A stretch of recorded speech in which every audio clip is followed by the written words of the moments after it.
This is Brother Ron, and welcome to We All Be News Radio and TV, the news-free Dixie for the 21st century.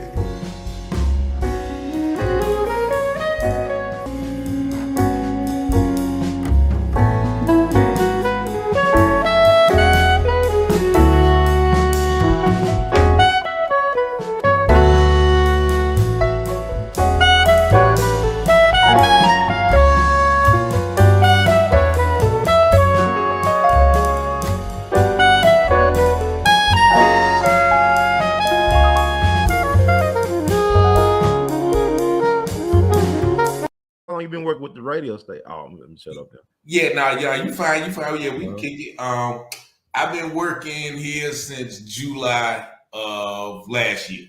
Okay. And actually, I did an interview with the owner, and she liked my story and asked me would I be willing to do a radio show. Excellent. And and I was like, yeah. And so she asked me what would it be about, and I said, people like myself who has been, through some trials and tribulation, but also has turned their life around.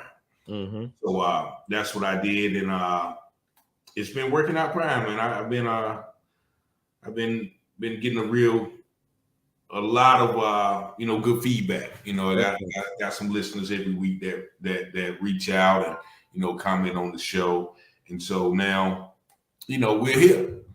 And you are a guest, and I guess we'll talk about that as the show goes on. But I don't think you had a U-turn though, right? I think we all had U-turns. You had a life worth living. Or you like, even if you have a well-lived life, you're gonna have some regrets. I mean, but the thing about it, do the regrets do it control your narrative? Okay. Like Big Gregory was telling me, we all in our own movies, man. Don't let something that happened to you at 4 years old be your whole story if you live to be 104. That's true. You need to pick what's the topic or genre your movie is and how it turns out. You got more control than you think. We got some type of free will. I mean, even though people think we're in the Matrix or whatever, you still got choices on the table. I think a lot of times people don't realize they still got a choice to do whatever. Yeah, definitely. So we got like a minute to start the show, so I'm gonna go ahead and switch the microphones to the radio show. Okay, good. You won't be able to hear me, but you'll hear the prompt about the coming and everything when we start the show. Okay, good. You can hear me though. Everything good on my end? Yeah, everything is fantastic. Fantastic. Okay,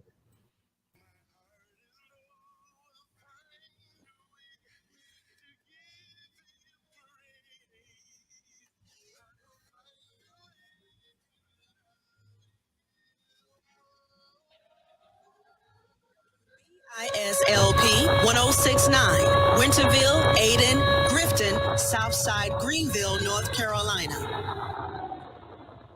I try to be a better man, but folks just don't understand. Trying to do all I can to deal with this addiction in me, but I want to change. I can't stay the same, but the sins that in my vein is trying its best just to kill me.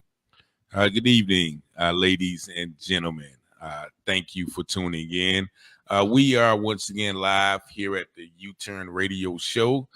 I am your host, Richard Taylor, here at awesomeradio.org. Make sure if you haven't, go to our website, www.awesomeradio.org to download all of our apps, the Google Play Store, the Apple Store, and also Alexa.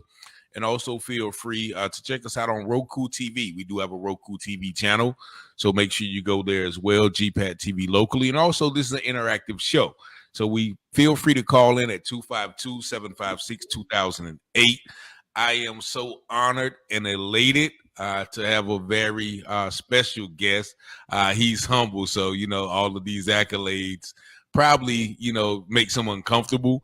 But if you've ever watched any of the YouTube videos from WEALLBETV, this gentleman has interviewed countless cultural icons, just to name a few, the late, great, legendary Dick Gregory, also the current activist and social activist Judge Joe Brown, Dr. Randy Short. Man, the list goes on and on. So I just want to thank my brother, special guest Ron Hurd. How you doing today, sir? I'm blessed and highly favored for that nice promo you gave me. Nice intro. I appreciate it.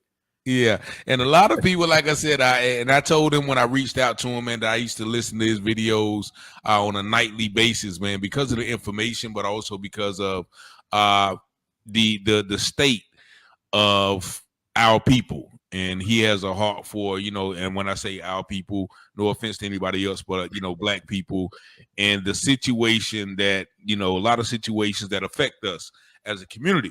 So I'm just going to start off with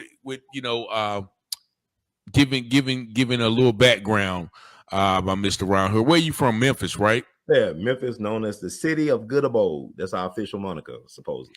The good of what? Good abode. Like we put, well wishing, bunch of haters, but haters are your biggest fans sometimes. But it is what it is. So how was it growing up in Memphis, though? It was interesting. Like I kind of sheltered a little bit. I ain't in the streets and nothing like that. I come from a family that believes and values education and knowledge of self. So, I mean, it was an interesting, thing growing up in Memphis. I had a mom, Dr. Callie Hirsch, just got a doctorate in education not too long ago. And she's very passionate about education and history and knowledge. And I was able to draw at an early age, at the age of 2. But also I had a speech problem. I had to go to speech therapy for a number of years during my elementary school years. But I could draw, you know what I'm saying? And if you learn, a lot of great people tend to have speech impediments early on. You think about James Earl Jones, they about to name a Broadway theater after him. He had a real bad stutter and stuff like that when he was younger, even Samuel Jackson. But he's some of the greatest actors of all time. So I think God put things in your path early for you to overcome. Adversity creates opportunity. The way you find your so-called cardinal genius is to be in uncomfortable situations. But my mom, she saw that I was gifted, and she made sure I put me into like creative and performing arts programs, starting middle school all the way to high school. So I had went to a program in public school that focused on my visual arts talents and really encouraged me to be creative and expressive. Okay, and so with your youth, because I see your name says Ron Hurd II. Right. Was your father? I always ask my guests this because we have this stereotype in the black community about fathers not being available. Right. So was your father in the home?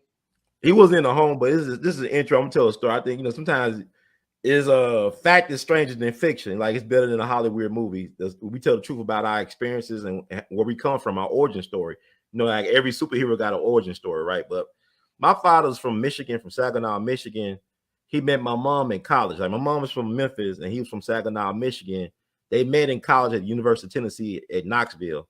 And come to find out that his 8th grade math teacher is my mom's auntie from Mississippi. So they ain't know each other, just cross paths on a neutral ground.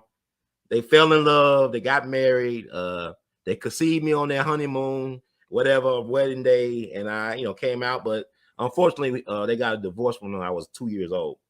But he wasn't really there physically. He paid child support and stuff like that.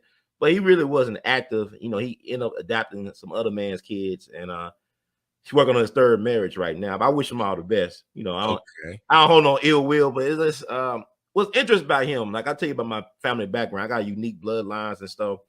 His father was a civil rights activist and a union organizer up in Saginaw, Michigan. He worked at a factory, an auto factory, and he was very vocal. He was respected. Like when they did his obituary back in April 1970, they say he was a leader of concerned blacks up in Saginaw, Michigan. That's what the newspaper said.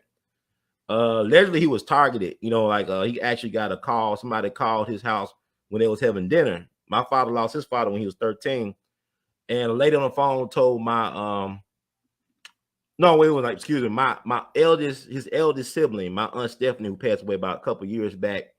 She called the house from college. She was the first to go to college. She called the house while they was having dinner, and she told my grandma Brito, his wife, that somebody told her that her father passed. That why nobody didn't tell her that her dad died, and he was at the dinner table eating with everybody. And her mama said, "No, baby, he's right here eating dinner." And then he said something to the effect, not yet. Like he knew it was coming for whatever reason. I don't know what he was really involved in terms of his politics and union organizing activities. So what happened to him was he ended up getting killed on the job. A machine fell on him and crushed him to death. And he was just like 44 years young. And he left a young widow with a lot of kids, you know what I'm saying, to raise. And my father lost his father at 13. And from my understanding, he kind of became more withdrawn after that happened. But it is what it is. But he had his father for 13 years, being hands-on in his life, encouraging them kids to get a good education. He was known as a person that loved to try to better himself through reading books and whatnot, in particular books about Black history. Okay. Now, do you think that there was any foul play? I know it was foul play. I know, the thing about it, I talked to my grandma about it, and she was saying that all his friends' wives were told to stay away from her after he died. Like their husband said, you stay away from so-and-so. And from my understanding, they all got promotions on the job. These were his so-called friends and comrades. They all got promoted. And they told their wives not to speak to my grandma anymore. And they had a deal or settlement where the factory or business paid out my grandma until the oldest child turn of age, I guess 18. Okay. They must have felt guilty a little bit. Oh yeah, man, they did the mission accomplished, but I think a lot of that stuff, it skips generations. Like my father ain't an activist, sort of. He's an electrical engineer. I got to think about engineers. They're not really expressive of their feelings. They're like Mr. Spock or something. The best of like they're very like into mathematics and all this stuff, being logical for the most part. So, but I believe it skips a generation sometimes. Like the people that get that torch, like he wasn't meant to be an activist minded type of dude. Like maybe I am. I got that from his father.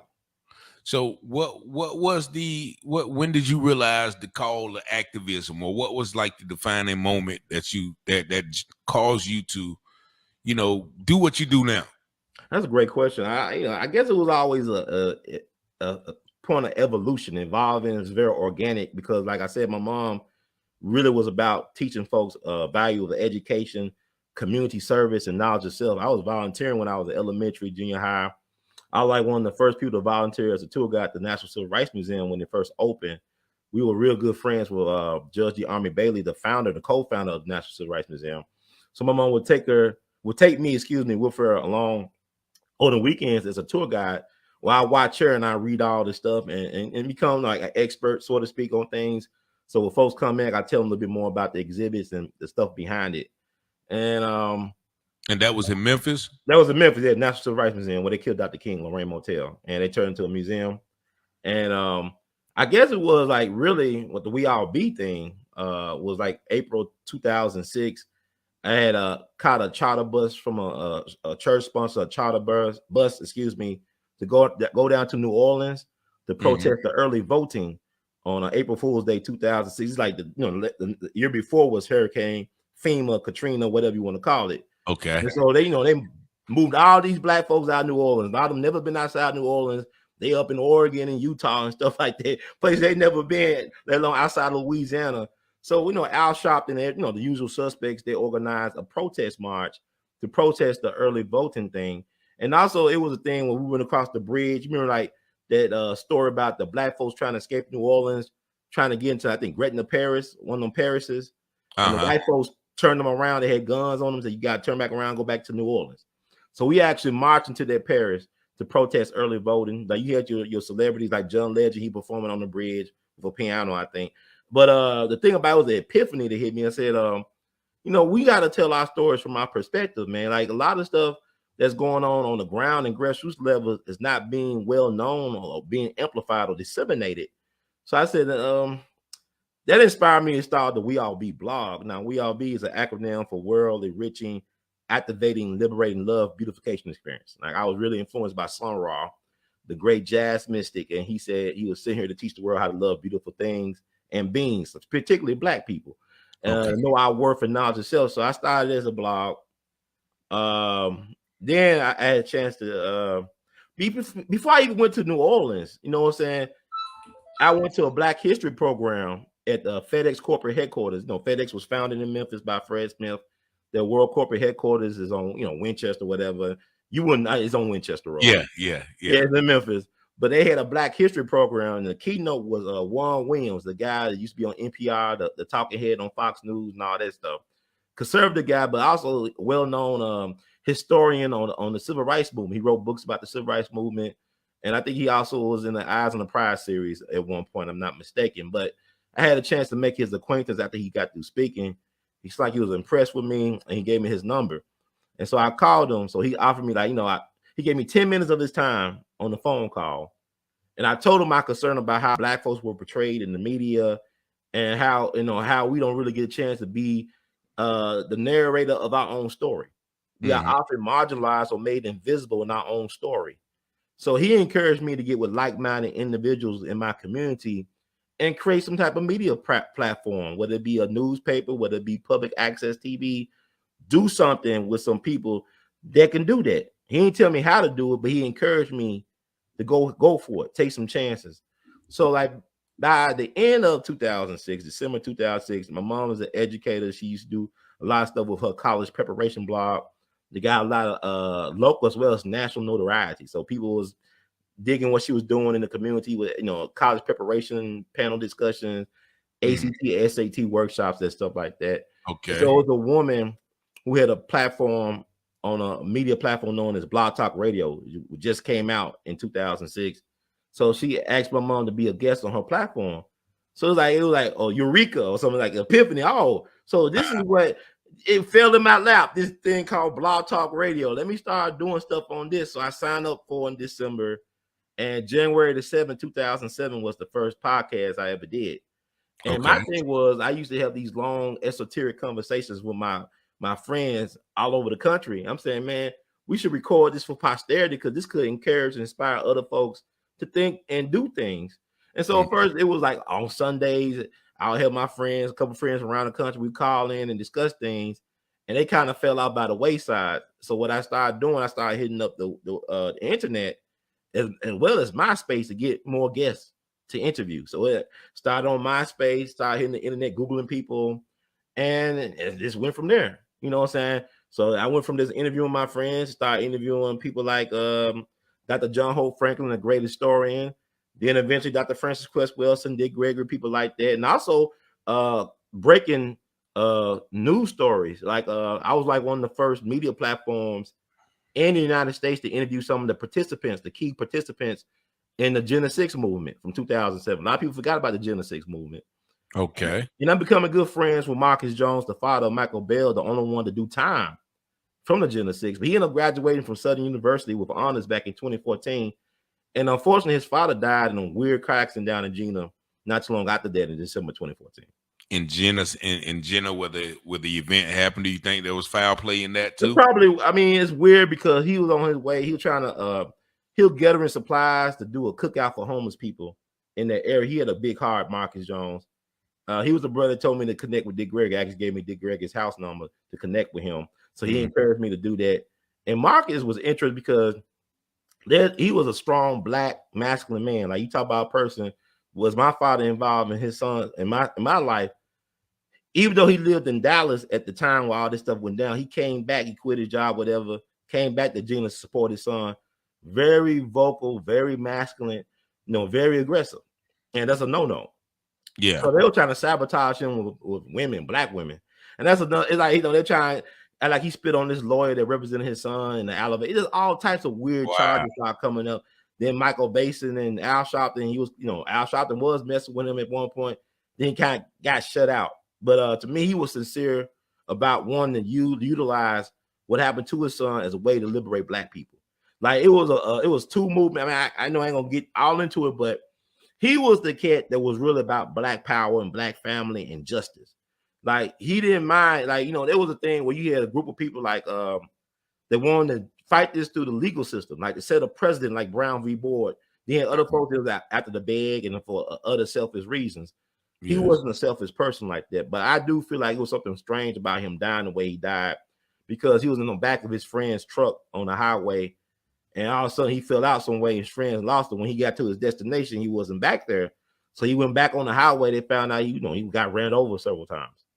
Wow. And I talked to his mom because I didn't know he was dead until Dick Gregory died. Because I tried to look him up and found out he'd been dead for almost 3 years. I didn't even know it, and I just felt real bad. And I talked to his mom not too long after that when I found out and interviewed her, and she was in her 90s, I believe. Wow. So when the South, like a lot of stuff like that happens and gets covered up, Of course. uh, Oh my just God. like like you remember the Ahmaud Arbery case, Yeah. Yeah, I where do. the event happened about two months prior to anybody finding out. Right. How often do you think that goes on in the South, and what other events that you know about? Oh my God, you gotta be opening up old traumatic war wounds, man. Like, is this therapy? You talk about Ahmaud Arbery, right? Yeah. They actually did some justice in that one, but here's the thing: for every Ahmaud Arbery, there's a Kendrick Johnson. Now It's Kendrick Valdosta, Georgia. Johnson, Yeah, is that the one who was hung, or that was the one who was stuffed with newspapers in the he was gym? stuffing newspaper. Before that, he was rolled up in a gym mat, and they said it was he did it to himself. And that was in Valdosta, Georgia. Valdosta, Georgia. I think that's southern Georgia. Yeah, so that for every Ahmaud Arbery, because he got justice just almost on the day before the 2-year anniversary of his murder. Because they threw the book at them, like they try to go through the federal courts, feds threw the book at them guys, rightfully so. Okay. But Kendrick Johnson, it is alleged that he had an issue with these boys, these white boys who were brothers whose father was in the FBI. So they let you know what time it is now. People gotta understand that the FBI ain't our friends. They never been our friends. The gun that killed Dr. King came from the FBI. So they let you know who the FBI. But yeah, I remember I investigated a case, right? Frederick Jermaine Carter. This happened up in Greenwood, Mississippi, back in December of 2010. They found this black boy, 26-year-old black man, named Frederick Jermaine Carter, who originally from Massachusetts. He lived in Sunflower County, but he disappeared for like 2 days. He was on a painting gig with his stepfather, Llewellyn Evans, I believe his name was. Okay. So it was weird because he disappeared on Wednesday on a paint job in a county that he didn't live in. And then 2 days later, they found him hanging from a tree on a walkway by the Tallahatchie River, where they found Emmett Till's body near a dog kennel. Now, what was strange about that is they found him on Friday, early December, the first weekend in December, hanging from a tree. The coroner claimed he was dead for about 48 hours. But when people walked there that morning, because it's a walkway, you walk, jog, and run, whatever, they didn't see no body hanging there until like in the middle of the day. But he was dead for about 48 hours, according to the coroner. And I spoke to the coroner and the county sheriff and other officials, and I got that all for posterity on WEALLBETV, and also I wrote blog posts about it. I was the only person really doing any type of investigative journalism, I think, into that case, because I wrote a multiple part series about why has any justice been done in that case, because to me it could easily been solved, if people really cared about solving that case. But they had like it was a suicide. At first, they said it was a suicide, right? Because you look at a nation, the Final Call, Nation Islam, they had the courage to run his picture hanging from a tree on the front page of the Final Call that December. They actually helped organize his funeral homegoing down there in Sunflower County. And I think Minister Farrakhan, the Nation Islam, paid for a second autopsy. And it's been over 10 years. I don't know what the second autopsy said, but they had a hard time releasing the first autopsy. So what I did was back in March, it's March. So it was around March of 2011. I started making calls to different agencies in Mississippi to find out what was going on with the autopsy results. So I finally got to the state medical examiner's office. There's a guy named Dr. A.L.L. Shaker. He was from Africa. He's a Kenyan Egyptian guy, but he one of the world's top forensic scientists. And so he became the state medical examiner not too long before, a little bit before Frederick Jermaine Carter was found hanging from that tree. So he had a lot of cases that were backlogged, but then the previous medical examiner was notoriously corrupt. Okay. The politics are real bad. But Dr. A.L.L. Shaker, he said he didn't say it was a suicide. He said it was a hanging that needed to be investigated. And I broke that story because I talked to him on the phone. He said, I just mailed it out today. I mailed out the results today. He said hanging, pending investigation. So that broke, and everybody, like, it took on new life because it was kind of dead in the water. But what I found out is that there's people close to the case, even probably family, that did not want to get this solved. So that really burned me out. That case burned. I had to take a break for some months after that because I really was trying to get justice for the young man. I remember going there on Good Friday 2011 down to Greenwood to cover the press conference with the head of the Southern Christian Leadership Conference, Dr. King's organization, Dr. Howard Creasy from Atlanta. he brought his entourage from Atlanta to go say that they was interested in find out what happened to this young man. We went to the crime scene in the middle of the day. Now, I'm gonna tell you, it was spooky as hell. It was spooky because it was the middle of the day. Now, we had prominent people like Dr. Howard Creasy. We had Fred Jermaine Carter's mom, his stepfather, and then their lawyer, Valerie Hicks Poe. Then we had state troopers, transport, and I still spooked out because going back there was weird because allegedly trying to claim that this man climbed this table to hang himself. The dude was like maybe 5'4" or something like that. And so they had the table out there. I said, this is December, right? Now, this is March. I think this is what? Good Friday, 2011. Was that April or March? Easter move around. Yeah. But like, it's months later, and the crime scene ain't still. It's like, what the hell? Why you got the table out there? If he used that table to climb up on a tree to hang, it's weird knots. Black folks, we barely tie our shoes a lot of times. Like, we ain't been no Navy. Well, he said he did that, but why you leave the table out there? It's been months. Why is it not in the crime lab? If this table was actually used for him to commit suicide. Why? I mean, there's a lot of questions, but it was a dog kennel back there. And we had police escort. You had state representative Willie Perkins was there. State Senator David Jordan was there. Like I said, you had some VIPs were there. We had state trooper police escort. I still feel strange because it was a white man watching us in a pickup truck. Okay. I wish I went and talked to him because he was watching us. It was a dog kennel back there. He went to feed the dogs, but I think he was really trying to, ear hustle about what was going on. So I just want to talk. I feel it was strange, man. It was so spooky, man. It's the middle of the day, and we got police and everything. It still felt strange because they found this black boy hanging from a tree in a white affluent neighborhood next to the Tallahatchie River where they found Emmett Till's body. Yeah. So why would he commit suicide? Why would he go to another county to commit suicide if he did do that? Yeah. Now, I heard he had some things going on in his life, but I don't think he killed himself. I think I remember that case too. And I just want to pause for station identification. This is WBIS 106.9 FM, awesomeradio.org here on the UTurn show with host Richard Taylor and the special guest Ron Hurd. Now, you mentioned that incident right there and your investigation, and with what you're doing and what you have done, have you ever gotten any flack or pushback or even, felt threatened by anything that you've done, or any story that you've investigated or covered? People wanting to say, well, okay, what you doing here? Don't ask about that. You're stepping into dangerous territory, stuff like that. They're saying God take care of fools and children, right? So of course I got pushed back, and it's like from surprising places. Like even with the Fred Jermaine Carter case, it was the family lawyer that was pushing back. Even though I had did things to break the case, I didn't make no money off of that. There's a couple of cases I was just doing things because it was the right thing to do. But people pushed back from people you thought you was helping. That really hurts a lot. Never felt necessarily afraid, but people were saying weird. I'll get phone calls. Like people, I guess they looking out for my well-being. Said, man, don't get involved. Because you don't understand the politics of the situation. You need to step back. I guess trying to give me fair warning, but I never felt like my life was in danger. Maybe it has been, and I just got protection. I got some type of protection. Yeah. So how was it working with the late great Dick Gregory? How? Because Dick Gregory was like a drill sergeant, man. He is like he go hard on you, but it's trying to make you strong. He's trying to discern something in people and separate the weak from the strong. Like he would tell me sometime, man, we in the army. If you don't like the orders, get the out the army. Yeah, you're talking about we fighting spiritual warfare, not just physical with guns and bullets and bombs, but spiritual warfare. And you got to access a universal God for some type of understanding in that situation. Dick Gregory was he's like an enigma.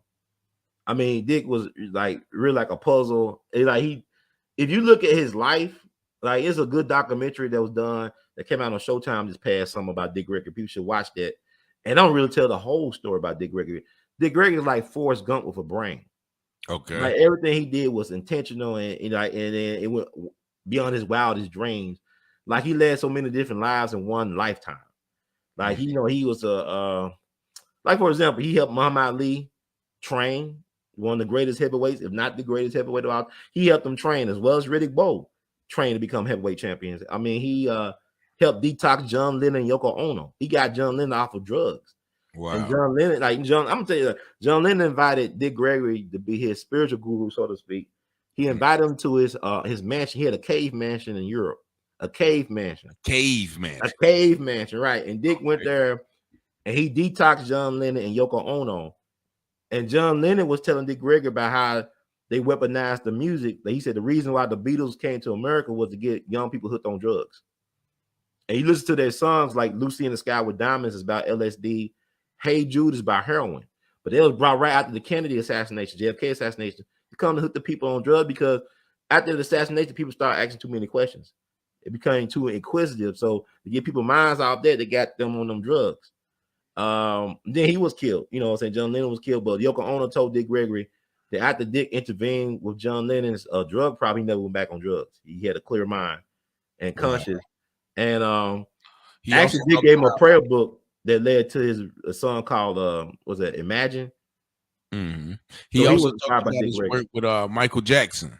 Yeah, he was real close to Michael Jackson too. I mean, he saved Michael Jackson's life the last time in 2005. He was on trial because Michael was afraid to eat anything. He was very dehydrated. So Dick, intervened, took him to a place in California to get him hydrated again. Yeah. You know, so he said he was killed by a beam. I believe nobody dies a natural death in show business. That's what they say. And why do you think that is? Why do you think that? Because they made deals. They made deals. Yeah. Like I guess you probably familiar with this guy, Robert Johnson.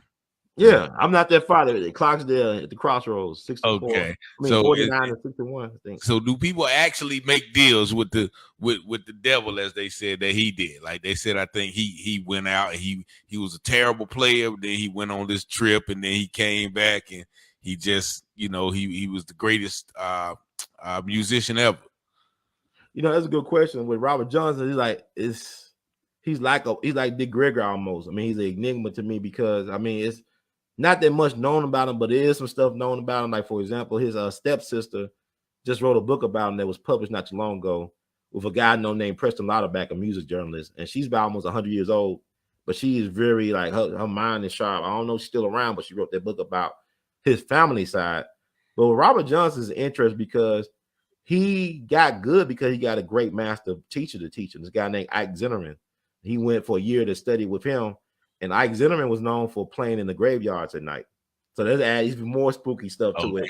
Well, Robert Johnson, I believe he just had work ethic. I don't know if he made a deal with the devil. But it's the thing about Robert, what's weird about the Robert Johnson thing is that he wasn't that well known when he was alive. He didn't sell that many albums or records. The biggest blues musicians were Petey Wheatstraw, who Robert Johnson sounded like a little bit. He was very popular. When Petey Wheatstraw died, they had him in national newspapers because Petey Wheatstraw got killed on his 39th birthday, making a beer run in East St. Louis. Him and his friends ran across the track, got hit they hit a train. Wow. So he died. He was just 39, but same age as King and Malcolm X. But his stuff made Billboard magazine and everything. But nobody talks about Petey Wheatstraw. But he's known himself. He used to call himself the High Sheriff of Hell, the devil's son-in-law. Now the Petey Wheatstraw we know is Dolomite. Rudy Ray Moore's Petey Wheatstraw, but he got that from the musician. Okay. Petey Wheatstraw, because he called himself the High Sheriff of Hell too, the devil's son-in-law. He got that from the blues musician Petey Wheatstraw. But if you listen to Petey Wheatstraw, Robert Johnson, them sounded like they got that falsetto. And also you had Big Bill Broomsey, who was a great blues guitarist and vocalist of the 30s and 40s. But Robert Johnson was not that known because his death was not even newsworthy. Now, John Hammond, the guy who discovered Billie Holiday, Aretha Franklin, Bob Dylan, Bruce Springsteen, and so many other people, he wanted to get Robert Johnson booked in Carnegie Hall for his blues, his swings, spiritual to swing concert. He wanted to showcase black music and all his genres. And he wanted to showcase Robert Johnson. So he sent somebody down to Mississippi to find him. But by that time, he was already dead. So what John Hammond ended up doing, he took a record player and played some of Robert Johnson's music, I think Terraplane Blues and stuff like that. And Terraplane Blues sold about 5,000 copies during his lifetime, I think. But he didn't get his notoriety until decades later, right? With the so-called British invasion, with Eric Clapton and Keith Richards and the Rolling Stones, they took an interest in his music. So it was a revival back in the 60s for Robert Johnson. And how did he die? Well, they said he was poisoned by alcohol. Like he was a womanizer. He used to screw everything. Okay. The kid, he loved cats. And he was playing a gig in Greenwood, Mississippi. You talk about Greenwood, that dude got hanged. Okay. He was playing at a club called the Three Forks in Greenwood, Mississippi, or outside of Greenwood, Mississippi. This is back in August of 1938. And he was drinking liquor. Allegedly, he was messing around with the club owner's wife. So the club owner's wife allegedly poisoned his alcohol. He drunk it, he got real sick, ended up dying August 16th, 1938, at the age of 27. And they say he denounced Christ when he was a young man because his wife, Virginia Travis, died in childbirth. He lost his wife and his child. So they say he denounced God. And so, but at the end, he wrote a handwritten letter saying, God, please forgive me, and I accept you as my redeemer, and all that stuff, allegedly. So he died on August 16th, right? August 16th is the same death date of Elvis Presley, Aretha Franklin, and Babe Ruth. They all died August 16th. He died at 27. The same Jimi Hendrix, the 27 Club. Yeah, he part of the 27 Club. 27. So I mean, he was made to be a legend, right? I guess he made a deal though. And his son, they ended up finding a son they had with a woman. They had did some DNA because it was a white guy named Steve LeVere. I think he passed on several years ago. He was over his estate. Somehow he hoodwinked his biological sister out of the royalties for Robert Johnson's estate. So he actually had a son that came forward and won a court settlement, and he got control of the estate. This is back in the early 2000s. And that son passed on, but Robert Johnson's descendants, they got control of his estate. You can imagine, they're getting pretty good royalties off of that. Yes, definitely. I'm gonna stop one more time. This is Awesome Radio 106.9 WBIS FM. Make sure you go to the website www.wbisawesomeradio.org. Here with the U-Turn Show with my special guest, Brother Ron Hurd. Now, how do you retain all of that information? Because like you have a wealth of information on a myriad of subjects. We haven't even touched the surface. But what do you think attributes to your ability to retain all of that information that a lot of people don't know about? I don't know, man. I'm a weirdo. That's probably I have no understand. And let me know if I'm talking too fast. I have a tendency to talk fast. I know. So you mentioned, we mentioned, Martin Luther King, Malcolm X, and a couple of other well-known figures. But what about those figures like, as we talked about the other night, Robert Williams, who wrote Negroes with Guns, or David Walker, who wrote The Appeal, or some of the Deacons of Defense, or some of the people who were less passive? Why do you think that they don't teach that as much as they do? This answer is sort of like they were too masculine, they're too manly. And look at Robert F. Williams and David Walker. They all came from North Carolina. Yeah, David Walker's from Wilmington. Well, they had that big race, in the Wilmington insurrection of 1898. Yes. Where the white Democrats overthrew the government. There was a fusion government between black people and white folks. And Wilmington was like the largest city in North Carolina. It was like what Atlanta is for black folks today, so to speak. And they overthrew, and that produced David Walker. And also that's where Michael Jordan was raised. So to let you know, Republicans buy shoes too. That's not his mindset is. He came out of Wilmington. But the reason why Robert F. Williams talked about it, and you go on YouTube, it's an interview he did before he died. They talk about how he wanted Monroe, North Carolina to be Mount Vernon for black people. You know how Mount Vernon is for George Washington? He saw himself as being like a George Washington. Like he said himself, when we fought, like when he was active and shooting out with the Klan and the police down in North Carolina, they didn't lose nobody. They didn't lose nobody.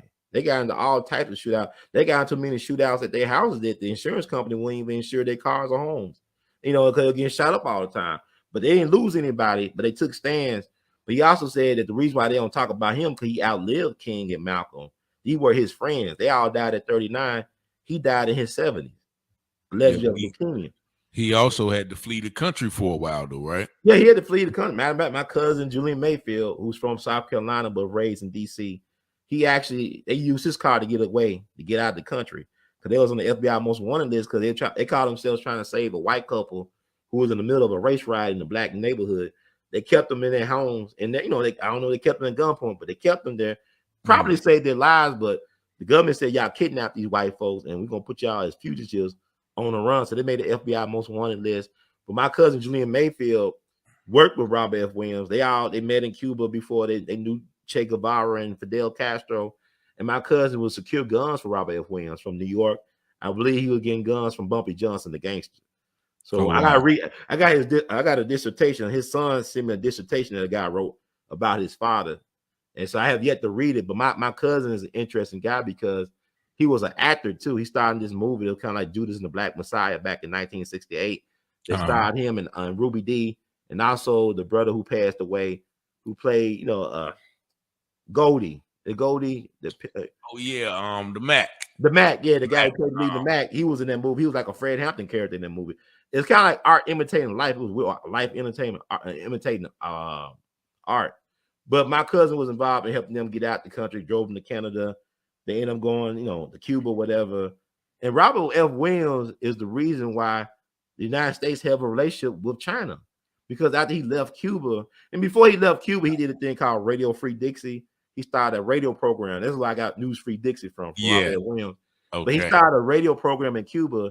He tried to encourage enlisted black men in the United States Army to lead an insurrection, to overthrow the United States government. He was trying to do that from Cuba. So he ended up leaving Cuba and going to China. He was a guest of honor of Chairman Mao. He got all this intel about the Chinese government. And so he made a deal with the government to try to get back home because he was homesick. And so you had William Kunstler, the great defense lawyer, representing him in court, got him out of charges. He ended up securing a job at the University of Michigan. That gave him a job at the University of Michigan where he was a professor. I guess his expertise with Chinese relations and studies. But they used their intel that they got from Robert F. Williams to help Richard Nixon become the first sitting U.S. president to visit China. Wow. So that's a better story than Queen and Slim, man. I wish they told that story.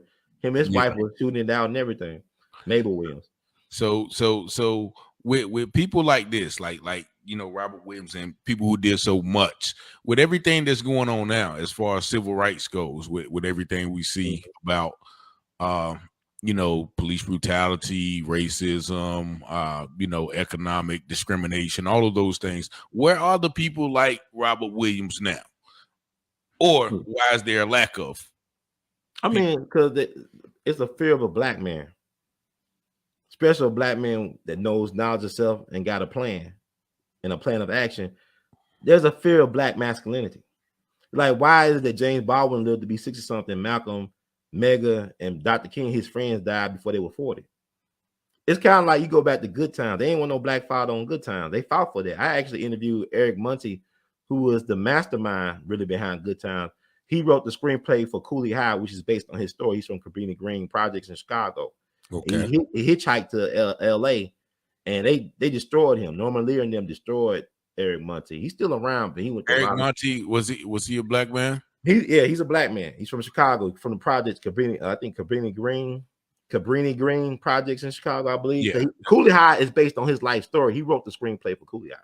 It's based on his story. And you mentioned John Amos being a father on. They weren't a father on Good Time. They wanted to be a single mom, raising kids. But so, look, think about this. Mm-hmm. Well, they gave James Evans the same lines they gave Michael Evans. Those lines that Michael, see what I'm saying? Oh, he's cute. He's adorable. If James said that, oh my God. It'd have been threatening. Right, it was a threat, right? It's like James Baldwin. What James Baldwin saying it versus Malcolm Omega, because James Baldwin ain't no reproductive threat. He's gay. Okay. Allegedly. Now, Dick Gregory told me he wasn't gay. He was hustling, but I don't know. Dick Gregory told me a lot of stuff. I was like, I don't know, man. And Dick Gregory had the inside scoop on a lot of things, dude. Huh? He had the inside scoop on a lot. But I can't, it's stuff that he told me. I ain't gonna get out there and say. I remember after Dick died, right? I was at Sirius headquarters in DC, and James Madison, the Black Eagle, he got a radio show out there, and he's on Sirius. And he said how Dick would tell him things. Okay, he told him, he said, yeah, I'm gonna go ahead because he's already. He said that Michelle Obama was Michael. Yeah, now I've heard that before. I've heard that. And that's blasphemy in a lot of parts. Yeah, but I mean, James Madison, I ain't gonna put that on the air. But you know what Dick Gregory is? He'll say controversial stuff, but years later he's proven right a lot of time. Now, I ain't saying all the time, but like for example, he told people that the polio vaccine gave folks cancer, and folks thought he was crazy. He actually wrote the offices of Senator Ted Kennedy, the senator from Massachusetts, part of the Kennedy clan, because Dick Gregory, they lived in Massachusetts, Plymouth, Massachusetts. Okay. He wrote them, and then he got a letter back from the offices of Ted Kennedy. He said, "What you saying is true, but we didn't know what caused that in certain people." Okay. First, polio did cause cancer in some people. Yeah. So you mentioned the black father. We're going to get on this too, because James, you mentioned how they wanted this particular image. Now they did have a great show in the early '80s called The Cosby Show, which was the quintessential black family. The prototypical black family. But then later on, you see how they kind of destroyed that image by the Cosby case. So what and just recently you just informed me that what you said, the U.S. Supreme Court said that they were not going to hear they knew it was nothing trial again. So what do you think what do you think really happened there, and why do you think that happened? I mean, Bill Cosby railroad. I think the problem with Bill Cosby, he's a masculine black man. If you were like, say gay, it wouldn't be no scandal. It would be no problem. They would protect him, so to speak. But because he was animate about having positive black images out there, that's why they got him. Like they said in the movie Malcolm X, it's too much power for one man to have, right? And it's a lot of things that Bill Cosby thing. He did try to buy NBC. People think that's an urban legend. You can go back, a New York Times article from the 90s. They talk about how he put together a group. He ain't try to buy by himself. He had a group of investors that wanted to buy NBC. So that's not an urban legend. That's actual real. It happened. And then his son got killed. That son got hit, right? Do you remember that girl Autumn Jackson came out and said she was the love child of Bill Cosby right after that? Yes. Yeah. And I think her mom was alleged Bill Cosby raped her too. See, we got to stop calling these people victims. They're accusers. Their case has never been proven. They're accusers. They accused Bill Cosby of doing these things.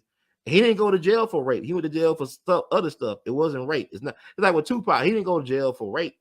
He went to jail for improper touching on the body. Because the rape kid proved he didn't rape her. It was consensual, whatever they did, but she just blamed. It's a lot to it. But what I'm saying, let's go back to Bill Cosby. Now, Bill Cosby ruffled a lot of people felt the wrong way. I think the guy that CNN, he used to be the president of CNN, Jeff Zucker, who just stepped down, he had a run in with Bill Cosby because CNN was real hard on Cosby as concerning all these allegations.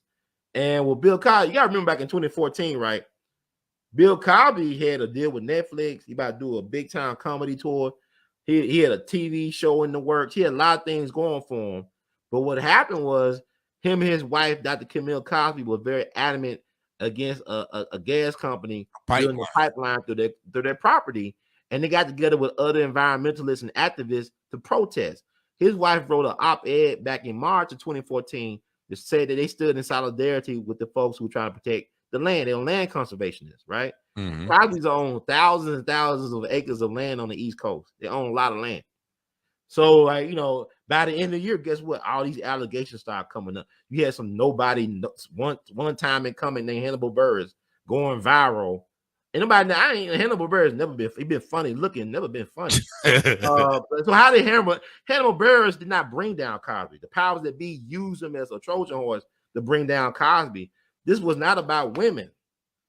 Society does not care about protecting women. Why do you say that? You can look at how women act. Look how many women disappear every year or every day. Well, you know what I'm saying? Nobody care about.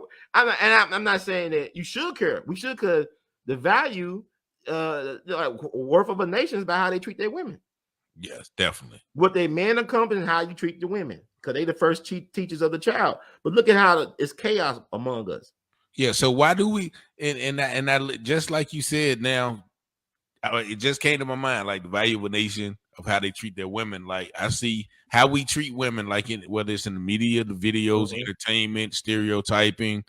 We a lot of even, I hate to say it, but even in our music, we degrade women, and a lot of women actually take that moniker on. They what's the lady's name, Amber Rose, with the slut shaming, or she wants the right to be a slut or whatever, and they're championing these things. So is that a source of what you're saying is we don't treat women or we don't care about the way women are treated? just because of the way we treat women.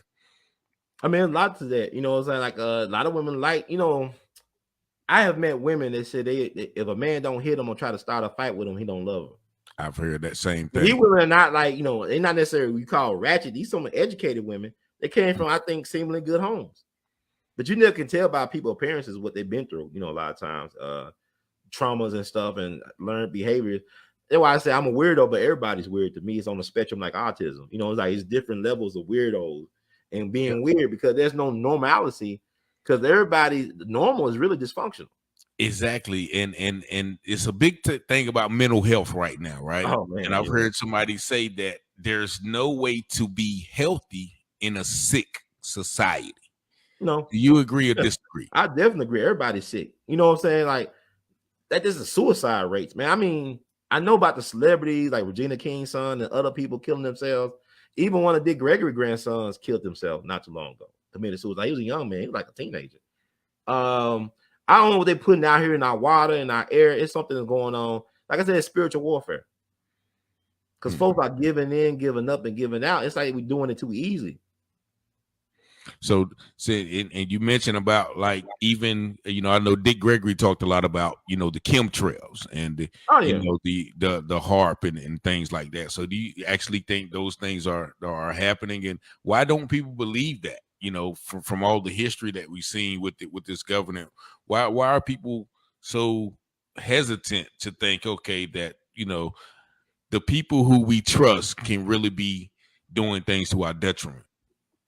I mean, because like think about the people that you trust, the same folks that told you that Santa Claus and the Tooth Fairy was real are people that you trust. You know what I'm saying? So people have been lying to you all the time, abusing your trust. So I don't like to know is to be responsible. Like you gotta have some type. Nobody want that type of responsibility, accountability, to be honest with you. You know what I'm saying? Like if you look at sports, on a certain level, they are fixed. They rigged. It's sports entertainment. Roger Goodell says sports entertainment. Sports and entertainment. Yeah. So I mean, like it's not, it's like The Rock, when they the Super Bowl, right? The Rock introduced the Super Bowl this year. They let you know it's fake. He's a wrestler. He's an entertainer. He's an athlete. You know what I'm saying? And like, you know, hey, I'm not saying everybody throwing the game. Everybody's not in on a joke. It's some people that's not in. Most of the people are not in on a joke. It's like you look at a game. It don't have to be the players doing point shaving. It could be the officiating. It's how they officiate the game, missing certain calls, making certain calls. You know, they're doing stuff to control the flow. Yeah, they said like even with the Super Bowl, like because it was in L.A., then of course they, you know, it would have been, you know, it would have been non dramatic if L.A. wouldn't have won. You know, it was set up. They made it crazy when they didn't call when that dude did that. What the cornerback grabbed him by the helmet and he caught the ball and ran in for a touchdown. They could not allow them to win after that. And they, you know what I'm saying? Like it would be too controversial. Now they do bad calls and people like look how the Patriots started their dynasty with the Raiders and stuff. Yeah, but they were playing even their call in 2001. Just real quick, man, I'm going to end the radio show, but we're going to keep this going. We've had a special guest, Ron Hurd, here on the UTurn show. Make sure you turn in to us next week. We have another guest, but if you want to know more information about this gentleman, go to WEALLBETV. WEALLBETV on YouTube. You'll be able to find out more about them. But once again, we thank y'all for listening. We'll see y'all next week. Lord, I need you to smile on me. Lord, I'm bleeding. Tell me where you want me to go. Can you hear me, Brother Rob? I can hear you, man. It went by fast, man. Well, we still live on Facebook though, so we got still live on Facebook. Okay, good. Okay. Because you mentioned something about, you know, the politics and Obama. So what do you think about, you know, Obama's tenure and, you know, the people's faith in him? What did he really do for black people, do you think? He didn't do nothing for black Americans who folks come from the soil, from the mud. You know, he did nothing for us but be a symbol. Kind of like he's got a TV show. We talked about the Huxtables and the Cosby Show. It's a nice symbol him and his beautiful family was or is, but there's no substance to it. Obama did not do. He could have like Joe Biden's make him look bad with the Supreme Court thing. He could have been done that. But the thing about Obama is that he's not beholden to black people or the people His masters are Goldman Sachs. You know, Goldman Sachs financed his campaign back in 2008. So them justices he appointed to the Supreme Court all got Goldman Sachs connections. And that's what people don't understand. Like people, I tell people this all the time. You can vote for a person, but unless you are financing their campaign, they're not obligated to you. He's going to answer those people that donated millions of dollars to his campaign rather than you who voted, but you have no power, no economic power for him to answer to. Like I think he bailed out the banks and the car industry. Oh, yeah, he gave them bonus. They got bonuses off of him and Bush. You know, the people kept on telling them not to bail out the banks. So, you know, I remember that, you know, everything collapsed in 2008. The people were saying the constituents, so-called constituents, they don't answer to us. We told them not to bail them out. And they did it anyway. And they rewarded themselves with bonuses, these crooks. Yeah. So now, even with the Supreme Court justice that he's appointing, it's almost like putting a black face on a white system, if that makes sense. Because that makes a lot of sense. Yes. You know, like we've had Clarence Thomas up there for years. You know, it's hard to change the system. I guess like people always say, well, you got to get in the system to change the system, but you know, it seems to me like once you get in the system, if you go against that system, they're going to get rid of you. Like I guess Ron Brown, or I guess what was his name? I think Colin Powell resigned too. So what do you think about that when people get into those systems, those high positions, and it either they don't expect change, or they just go with the flow to keep their position? Yeah, you can't reform a system that's working the way it's supposed to work. You got to start over from scratch. And there's a lot of us don't want to do that because if you think of, for example, like I was like this right here. I got this Attn Wells doll. You know, I don't collect. I'm a big fan of Attn Wells. This Barbie doll. Okay. Got about 4 of these things. You know what I'm saying? But if Attn Wells came back today, black folks would hate her worse than Candace Owens.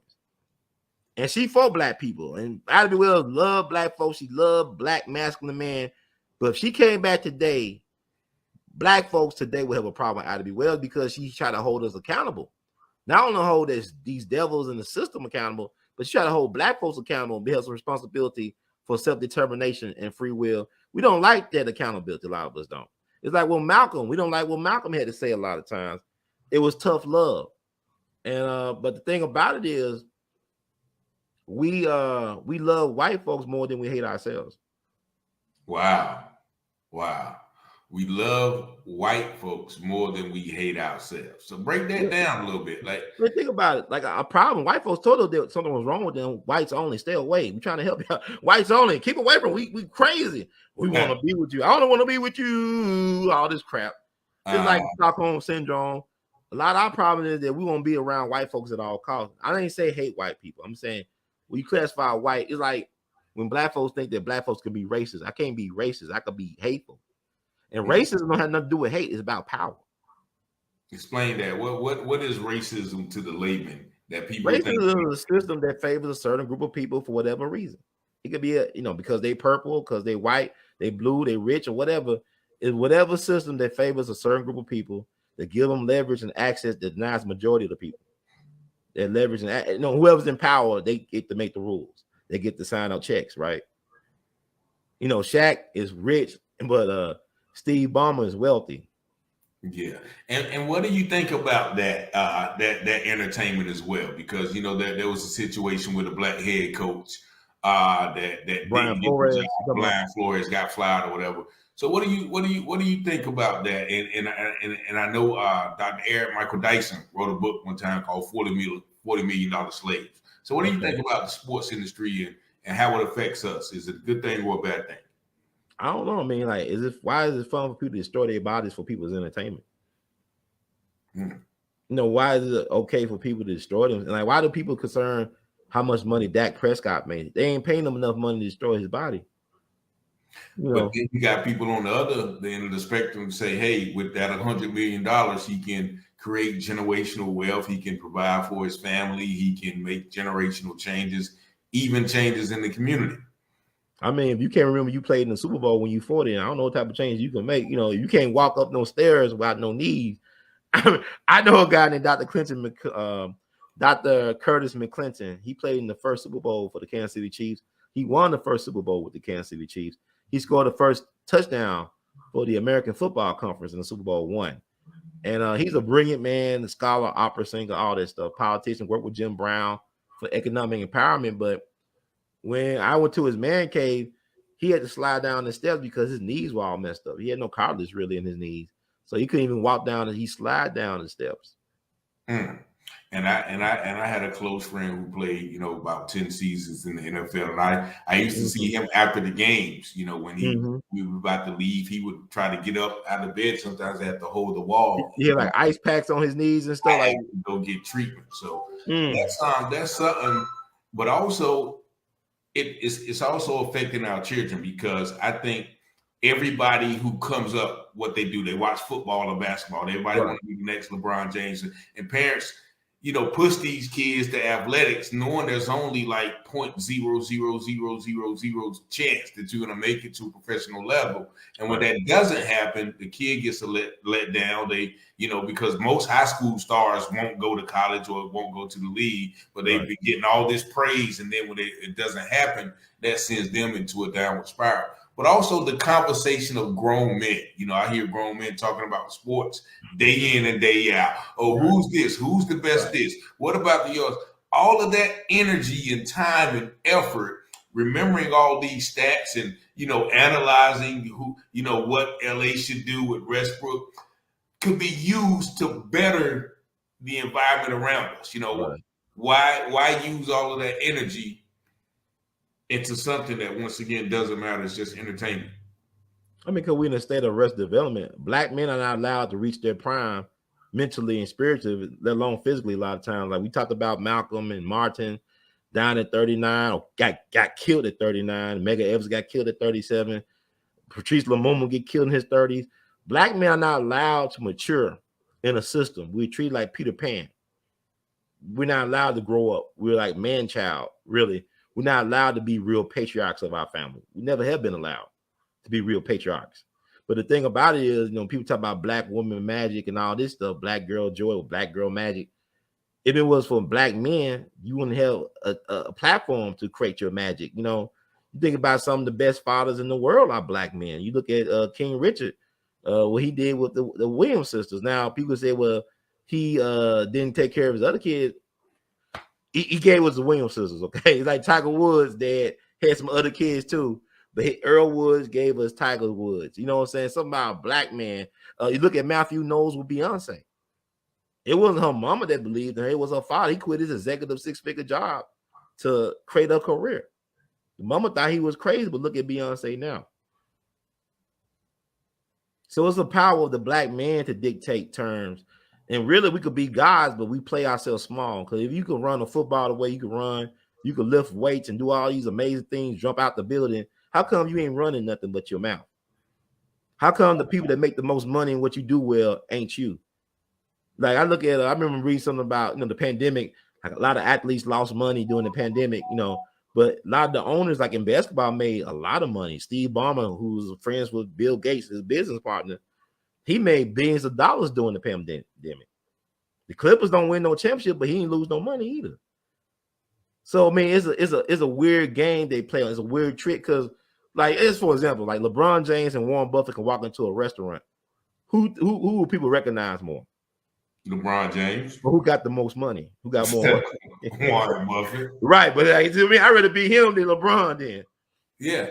But you know, a lot of people wouldn't though. Like I said, a lot of people are basing, you know, their everyday life on what they see, you know, what's in front of them, and they try to chase those things where hold on, let me read a couple of these comments as well. Callie Hurd says, excellent show. Dr. Hurd, right? My mom, you know, mom will love, right? My mom says, we channel the energy. Our good friend Felicia Mitchell said, Richard, David Moringa, David Rose gave us a thumbs up. Said she's been to Saginaw. And so I definitely thank all of y'all for commenting and interacting with the show. But Also, you mentioned, like I said, you mentioned the music, Right. you know, with the Beatles and everything. What you know, what do you say to us? Because like we listen to a lot of a lot of music, and a lot of music has, you know, some detrimental qualities. So even though the music is good, like we were talking about Young Dolph before, you know Right. how, and you know a lot of these rappers, they make good music, but the content, you know, kind of promotes death, promotes, you know, misogyny, promotes self-destruction, really. Yep. You know, so and the good ones who rap about consciousness are not promoted. Why is that? I mean, think about it. Tomorrow will be the anniversary. Would it be like what, the 25th? I can't believe it's 25 years since they killed Notorious B.I.G. in L.A. So March 9th is upon us. And you know, think about what was the name of his first album? Ready to Die. Yeah, and what's the name of his second album? Life After Death. When did that album come out? It came out after he died. So he spoke that into existence. So you ain't rappers, they casting spells. They don't know they casting spells. Because your words create worlds. We can't compare ourselves to white people because, you know, I'm not gonna mistake Robert De Niro or Al Pacino for gangsters. They play gangsters in movies, or Joe Pesci, but I don't, you know, I'm not gonna, if I take them to court, I'm gonna use their movie roles against them to send them to jail for football numbers. But they are doing it to rappers though. Rappers going to court, they getting their lyrics used against them to put them in prison. That's insane. You know, why is that a rapper gotta live up to some things that actors like De Niro and Pacino don't have to live up to? Everybody know they just actors. They know Al Pacino ain't Scarface, but they want to believe Scarface the rapper is Scarface. Or any of them guys. But even like you look at Pop Smoke, right? I never heard of really Pop Smoke until he got popped in smoke. Yeah. Exactly. And he was very talented. It's a waste. You know what I'm saying? So like you speak this, your words create worlds, and black folk, we don't have the power of life and death resides in the tongue. You know what I'm saying? So it's different for us versus them because we got a unique connection.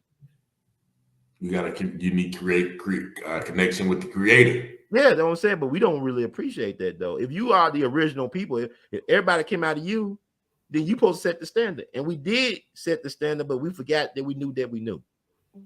Yeah, but because of, you know, what has been done in this country, we've traded, you know, our likenesses for their likenesses. Like I think, like you mentioned, you know, the Scarface movies or, you know, things like that. They were put on TV and, you know, kind of mesmerized, and also Hollywood, like you said, cast spells. I think, you know, I think it may have been one of your shows that we were talking about Hollywood. You know, Hollywood was the wood that they used to cast spells for people, and that's why they even actors talking about refining their craft, right? Of the spells that television puts on people. So we have been, I guess, I know a lot of times I'm the first to say it a lot of times, like the music in the movies, yeah, that caused me to want to do the things I saw or hear. And next thing you know, I was doing stuff. I'm like, why am I doing this? But hey, you know, I feel like I should do. I feel like this is what I'm supposed to do. So when do you stop? When do you start? You know, when does the blame end? You know, or is there equal blame on both sides? Is to blame us or the dominant society for the positions that they put us in and the images that they create and the, you know, the persuasion, the advertisement? Like I said, advertisement is a very important tool. They talk about how, you know, even in movie theaters, like before you sit down, there's little things blinking on the screen that says eat Coke and drink popcorn, but you won't see them. But next thing you know, you're eating Coke and drinking popcorn.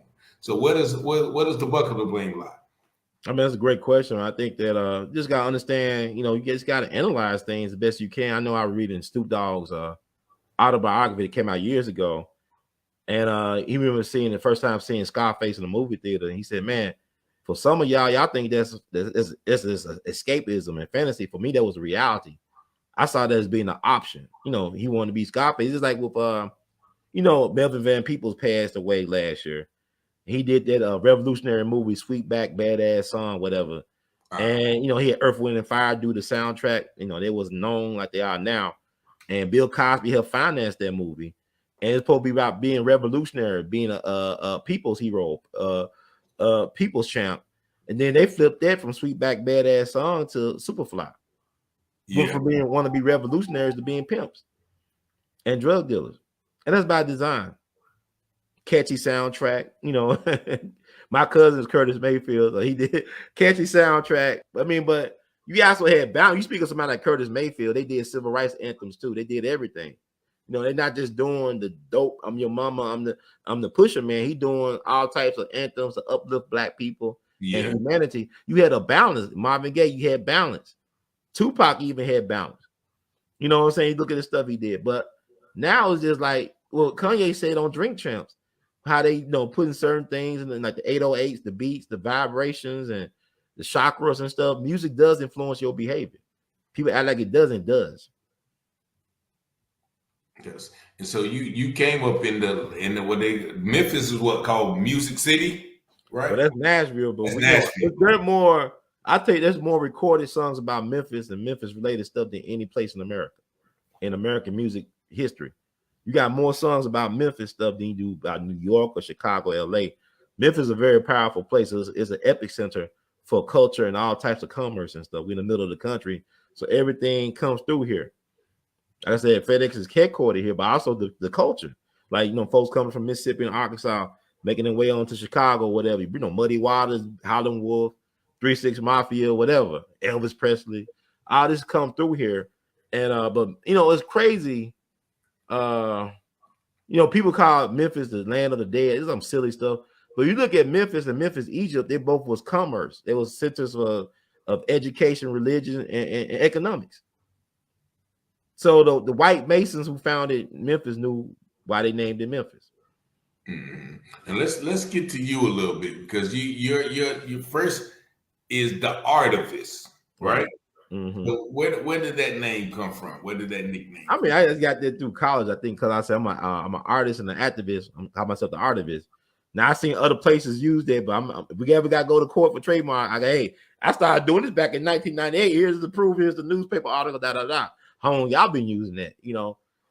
So like, it's a thing, because like my thing is, some of my greatest artists are also advocates for humanity. Like, you know, our greatest figures like Paul Robeson. People talk about Sidney Poitier, but Paul Robeson was a giant among giants. You know what I'm saying?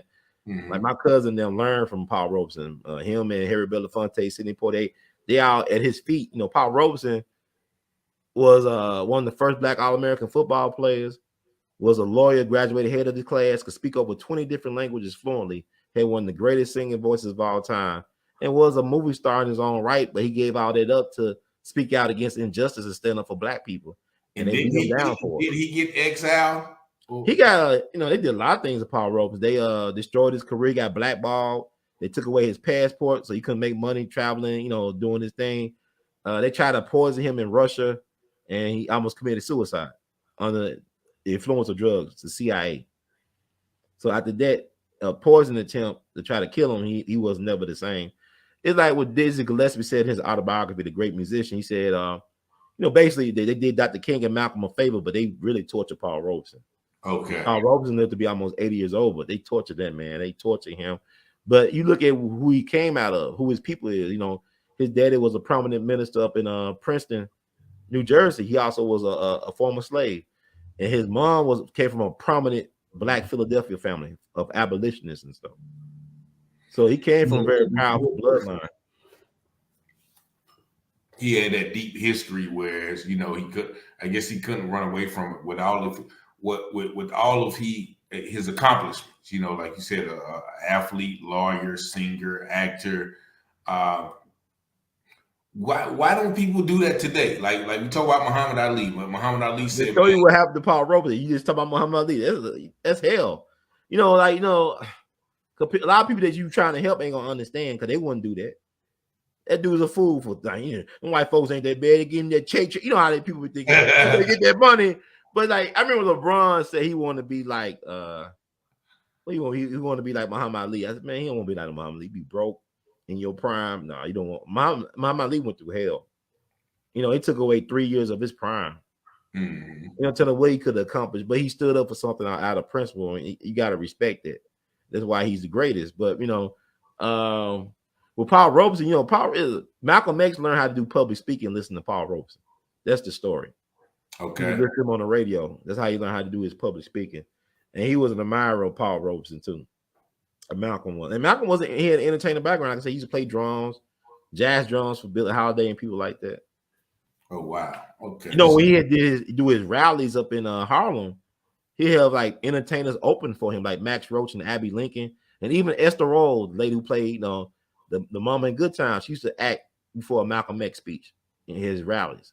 So Malcolm had an interesting relationship with entertainers. Now he criticized entertainers, but a lot of entertainers helped him behind the scenes, like Sidney Poitier, Lena Horne, people like that.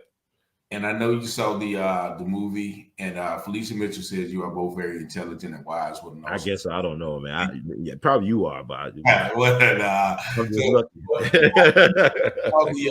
The thing probably Godfather in Harlem. Bumpy Johnson. Yeah, but do you think there's any credence to that, or do you have any information on that? They did. From my understanding, if you Gil Noble's interviewed a lot of Malcolm's people. You know, Gil Noble's a great black media pioneer and ancestor now. I think he interviewed people like Earl Grant. It was close to Malcolm. They said they did have a relationship. Like Bumpy was, cause I mean, Malcolm used to be a hustler back in the day. He knew of Bumpy Johnson. Bumpy knew of him. And I think Bumpy did offer him protection on several occasions. And he turned him down. Okay. So, like, you know, that's a TV show. But what I like about stuff like that, it gets you interested in doing research. And if you got some type of intellectual curiosity to find out what is the truth for yourself. I know I talked to Malcolm's nephew, Rodnell Collins. I need to call him, actually. I talked to him about 2 years ago, and I'll tell him about the Godfather Harlem. I said, the dude played Malcolm, looks like him kind of, but his head is big and he's short. He said, man, don't say, all right, he's a good actor. I ain't going to tell you, I ain't going to say nothing. You know, but he got a big head. But I said the best actors have big heads. Like, you look at a leading man, a lot of times their heads are big. Look at Ben Affleck. He got a big old head. You know, they think about it, feel the screen. You know how you see some of these actors, they got big heads, but when you see them in person, they short. They're real short. But that's all they need. Yeah, it's an illusion, right? You talking about the casting the spells, right? Yeah. Deception. But with that, the Godfather Harlem is a good place to start. Because, you know, Bumpy Johnson's widow actually wrote a book several years ago before she died, Mamie Johnson. She actually wrote a book with her sister from Harlem about her life with Bumpy. Wow. And so with the Malcolm X thing, I also his grandson. Yeah, Malcolm Shabazz. Malcolm Lakeith Shabazz. Yeah. What happened to his grandson? He was murdered probably by the CIA. And was there suspicious circumstances, right? Yeah. I mean, he was down. He should have never been down in Mexico City by himself. First and foremost, he was in a foreign country. He just got killed during a bar fight or outside a bar. The cameras never work as usual. You're beaten to like a pulp. That whole thing is strange, man. You know, he died. He was just 28, but they were trying to make sure he didn't follow in his grandfather's footpaths. But wasn't he was trying to put together something though, right? Wasn't he trying to work on some activism stuff? He was like allegedly before he got killed, you know, he was denied entry. He was denied, you know, a chance to go to Iran for a movie festival. But you know, that same year, Lifetime came out with that propaganda movie called Betty and Coretta about the so-called close relationship between Betty and Coretta. It wasn't even like that. You know, it's like, you know, that. But in the movie, it shows the grandson setting the fire to the apartment that ended up killing his grandmother. And the boy was looked a lot more older in that movie because like they were trying to do a couple things. They're trying to, you know, point all the fingers at Farrakhan, saying Farrakhan was the mastermind behind killing Malcolm. Now Farrakhan was a tool, and because like he played into the environment. Farrakhan can't escape that part of his legacy because he actually wrote a newspaper article in the paper that Malcolm founded, calling for his death. Oh wow! You can read this online. They had a cartoon Malcolm X head with devil horns bouncing down the street, and basically said, you know, this calls for death. He betrayed the messenger, and Malcolm trained Minister Farrakhan. Malcolm wanted Farrakhan and Muhammad Ali to leave with him. The way, you know, Farrakhan speaks is like he uses Malcolm. He tried to talk like Malcolm. Yeah, you know, Malcolm trained him. He was one of Malcolm's ministers. Wow. And also Dr. King's mother. A lot of people don't, and I just learned this, you know, a few years ago, maybe once again for watching us. So a lot of people don't know that she was killed at a piano in the church. Is that right? Yeah, the Ebenezer, she was at the organ and do a Hebrew Israelite from Ohio shot her. Dr. King family went through a lot of stuff, man. It's like even before he was born, the government was already watching his family. They started watching his maternal grandfather back in the 19 teens and 20s before he was born. They thought he was a person trying to overthrow the government. So he was pretty much a target from birth. Yeah, basically, I mean, you probably had all type of spies going to Morehouse students and teachers. Because Dr. King was interested because a lot of his biggest enemies and adversaries were other black ministers. They couldn't stand Dr. King. I remember Reverend Wright came to speak here in Memphis at University of Memphis back April 3rd, 2009, the day before the anniversary of King's death. He said in Chicago, a lot of prominent black ministers, when they heard King got killed, they were celebrating with their congregation. They sent Dr. King daddy up to Montgomery during the Montgomery bus boycott to calm him down and bring him back to Atlanta and put him in the pulpit and put a leash on him. And Dr. King, to his credit, stood his ground against his father. And his father years later said that he let his son with his own man. So why do you think they was trying to shut him up? Because of they didn't want the heat to come down on them, or I mean, a lot of it, is hate and envy, like with Dolph. I mean, a lot of this stuff is envy and hate. And also, he started towards the end. King was one of the least popular people in America because of his stand on Vietnam. And, a lot of his support dried up. I remember reading that he called a meeting of ministers in Virginia for the Poor People Campaign, the plan strategy for that, and nobody showed up. He called on 100 ministers, nobody showed up. And they did things to sabotage him at every turn. And then he got killed in Memphis. And the government killed him because the gun that was used to kill Dr. King came from the FBI. Yeah. So that is, like the CIA killed Kennedy. I mean, if you fire one of the top CIA people and then you go to his brother's hometown, his brother, by the way, is the mayor of Dallas. The CIA guy you fired, brother, is the mayor of Dallas. The CIA guy he fired. Yeah, Charles Cable. He fired Alan Dulles. He was the director of the CIA, and also one of his lieutenants, Charles Cable. He's like number 3 or 2 man in the CIA. And so they went to Dallas. Charles Cable, brother Earl Cable, was the mayor of Dallas at the time. Okay.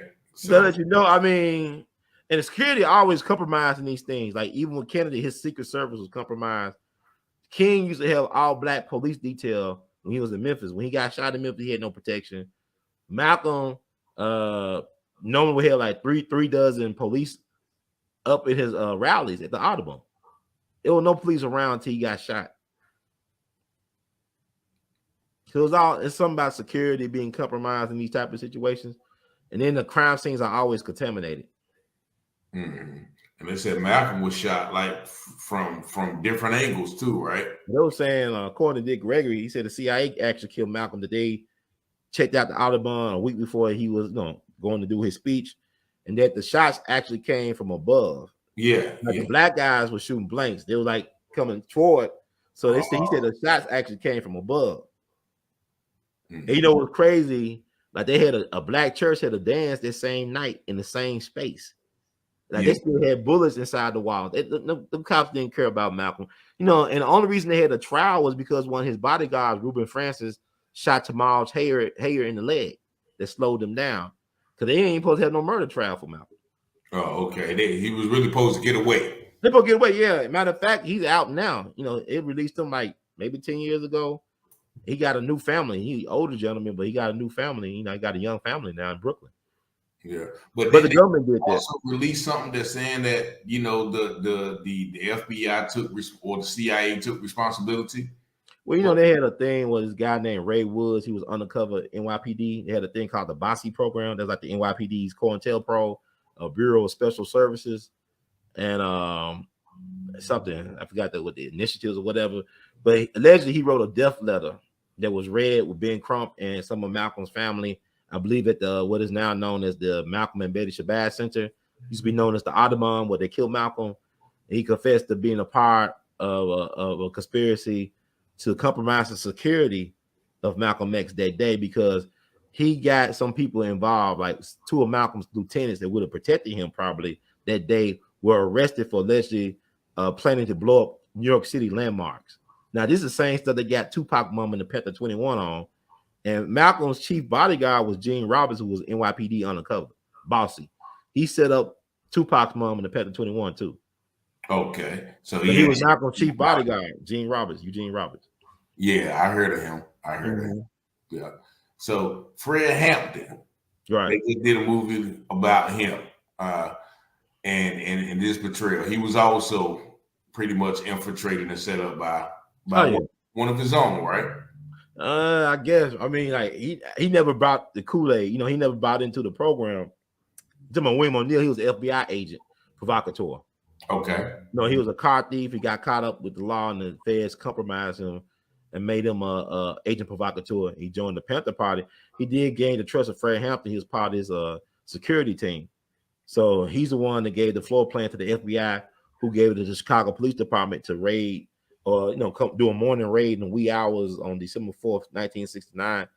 They basically slaughtered Fred Hampton and Mark Clark while they slept. And his pregnant fiance was pregnant with his namesake, and he was born just several weeks later on December 29th, Fred Hampton Jr. Fred Hampton was watched by the government since he was like 14 years old. They used to tap his phones and stuff because he was such a charismatic guy. He was able to organize young people up in Maywood for the NAACP Youth Council.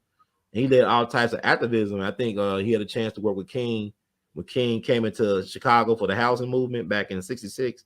Mm-hmm. And I think King was very impressed with people like Fred Hampton and Stokely and all them because they were young, but they also had the energy and just to get up and go. Fred Hampton mama used to babysit Emmett Till when he was little. Okay. Yeah, I spoke to his mom about 12 years ago, something like it. Time go by so fast, but she's passed on. She died in 2016. But I just thanked her for her son, And I talked to Fred Hampton's brother, interviewed him. They all gone now. The mama. Well, Fred Hampton Jr., he's doing some things right now, is he? Yeah, he definitely involved. Like he said, the Hampton House is his father's childhood home. I think that's the headquarters in Maywood. That movie Judas and Black Messiah helped out the cause as well. He's always been active, but he's been targeted too. Now he spent some time in prison back in the 90s. They set him up over some BS. And they were trying to kill him in prison as well, like they did like his father. They don't want us to have bloodlines, man. You look at the King family, they only have one grandchild. Look at Malcolm family. Why are the male grandchildren there? Yeah. Right. You know what I'm saying? It's like, I mean, the trauma. Kennedys, they still kill Kennedys, man. And they still having kids, though. They still kill them. But I mean, it's warfare. And I'll tell black people, like I've been watching Yellowstone with Kevin Costner. It's a Paramount Network TV show. Black folks need to watch that and how this system is so gangster, man. You gotta understand the psyche of the people that run this system. What's it called again? Yellowstone. It's about this rancher who owns a lot of land near Yellowstone Park, but he be doing some dirty stuff. Like not only are they bending the law, but they breaking the law, but they justify it because they said it's about self-preservation. Ain't about right or wrong. It's about what you can get away with. It's not a crime unless you get caught. I'm not saying, but black people, we all like in the show, like people get killed. They're not saying, man, I forgive them. They say, let's get some revenge. Black folk, we forgive people all the time. They don't care about their forgive. I mean, there's nothing wrong with being compassionate and having empathy, but at the same time, I don't understand people. Your kids get blown up in the church. You gonna forgive the people that blew up your kids in the church doing Sunday school? Yeah. That's weird. People say like, well, young Dolph got killed at the cookie shop. I said, folks get killed at the barbershop, basketball game, concert. Death is everywhere. Mm-hmm. So I mean, it ain't about him being in the hood. It's about you just got people that ain't for you. You gotta know that enemy and know thyself at the same time, because you could be an enemy to yourself by not appreciating who you are and knowing you are and knowing your worth and protecting yourself. Yeah, and you mentioned like you said the raids and breaking the law. Like we got the Breonna Taylor, which I was thinking about when you talked about the Fred Hampton thing. We got all of these. Most recently I'm pretty sure about the Amir Locke situation. There's so many of them, man. It's kind of strange. So it wouldn't really change, man. What has changed, and everybody, once again, we celebrated when they convicted the George Floyd guy, Derek Parker. But all the while that they were doing that trial, like there were so many other instances still happening. But like you said, a lot of times we get emotional of a symbolic thing that happens, but nothing has changed. You know, we still got these things, and actually, I think they just had the trial of Breonna Taylor, and not even for her death, but it was for shooting in the next apartment and hitting some white people or something like that. They never charged her for a death. So with those things, like you said, what do we, you know, what do we have to do to, I guess, make it stop or even you know, you gotta be willing to not only die but kill. You know what I'm saying? Like, we don't want to talk. See, like, white folks, they celebrate their killers. They make holidays for them. They give them all types of medals. We don't want to talk about black folks. They fight back because, oh man, it's like it was a black dude, right? Mark Essex. Okay. Down in New Orleans, in the early 70s. He was the Hojo shooter. He went to the Howard Johnson siege by himself. They had to bring in a SWAT team and helicopter with machine guns to kill him. One person. But he fought back because the Panthers were getting killed and harassed by the police down there. And he was a Navy man. He got all types of harassment and trauma while he was in the Navy. As a black man, he was from Emporia, Kansas, I believe. Okay. You know, and the guy, you know, he just went one day, he killed some black cops, he killed some white cops. And then they machine gunned him on top of the Hojo, the Howard Johnson. And you know, they just shot so many rounds into him that he was plastered to the top of the building. Wow. But they're trying to figure out, was it one person did all this, or did he have help? So to this day, they don't really know if it was one person that did that. He had a whole New Orleans PD scared. They brought in SWAT team, and a helicopter for one black man. And like, they went to his apartment. He had all these writings and stuff on his wall. And folks thought he was crazy. I said, you know, they made him crazy. He's a product of his environment. Military makes you into a killer. So he got some really good training. But I'm saying, but he's a monster. But Andrew Jackson and stuff he did to black folks and Indians, he's a hero. Yeah. You know, he's a president of the United States. You know, it's like that scene in Godfather where Michael Corleone walking down the street with Kate, played by Diane Keaton. This is the first Godfather. And he was talking about how his daddy had aspirations for him to be like a U.S. senator or even probably president or something like that. And then she said, and she's a kindergarten teacher or a teacher or something like that. He said, well, Michael, the president doesn't kill people. And he looked at that and said, who's a naive one, Kate? I mean, because she's a teacher. She's teaching babies. And she said, the president don't kill people. Wow. You know, presidents do kill people. They just make it, you know. Yeah, they make like with Russia, man. It's like, I can't call Putin evil. Cause I don't trust the media narrative on stuff. He has his reasons. He got to protect the interests of his country. Like, you know, they should be protecting the interests of our country, but they don't. Mm-hmm. You know what I'm saying? So, I mean, I don't know. So, you mentioned Putin and the Ukraine, like you said, the media. Like, I don't trust that stuff. You don't mess with it. Like, so we got so many problems over here. Why are we worried about that over there? Well, black folks need to start putting ourselves first. Because you can't help nobody if you can't help yourself. We always be in a disadvantage. They always bringing over. You got homeless people on Skid Row in L.A. You just had a Super Bowl in a $5 billion building. And you got homeless people all in Skid Row in L.A. Then you tell them we're going to bring on more refugees and stuff. You know, even you look at Michigan, you look at a place like Dearborn, Michigan, right? And you know, like, that's outside Detroit. But there's a lot of Middle Eastern people in Dearborn. I mean, I went to Dearborn, Michigan about 5 years ago almost. Yeah, wow. It was 2016, so almost 6 years. And I driving down the street, right? His sister from that area. All these business, car dealerships, palatial homes, restaurants owned by like Iraqis or Syrians or something like that.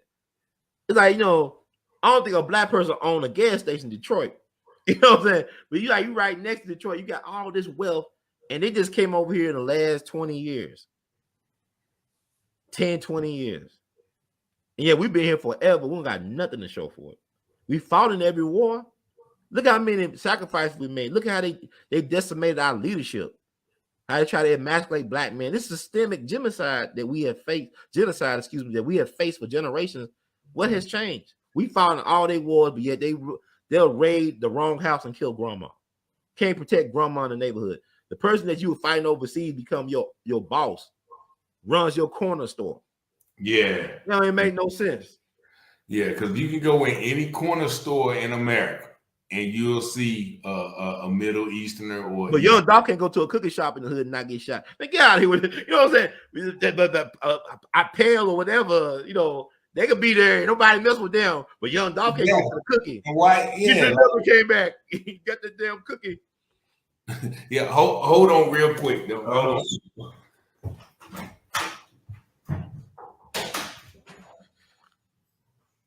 Ida B. Doll. Tomorrow is the anniversary of the People's Grocery lynching. The tragic event that helped create Ida B. Wells, the Justice Crusader. Yeah, I got this doll.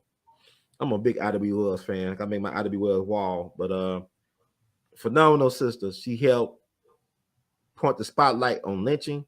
It just now passed an anti-lynching bill. This woman fought a multi-year one-woman crusade by herself, try to protect Black people, because she knew Black Lives Matter back in 1892.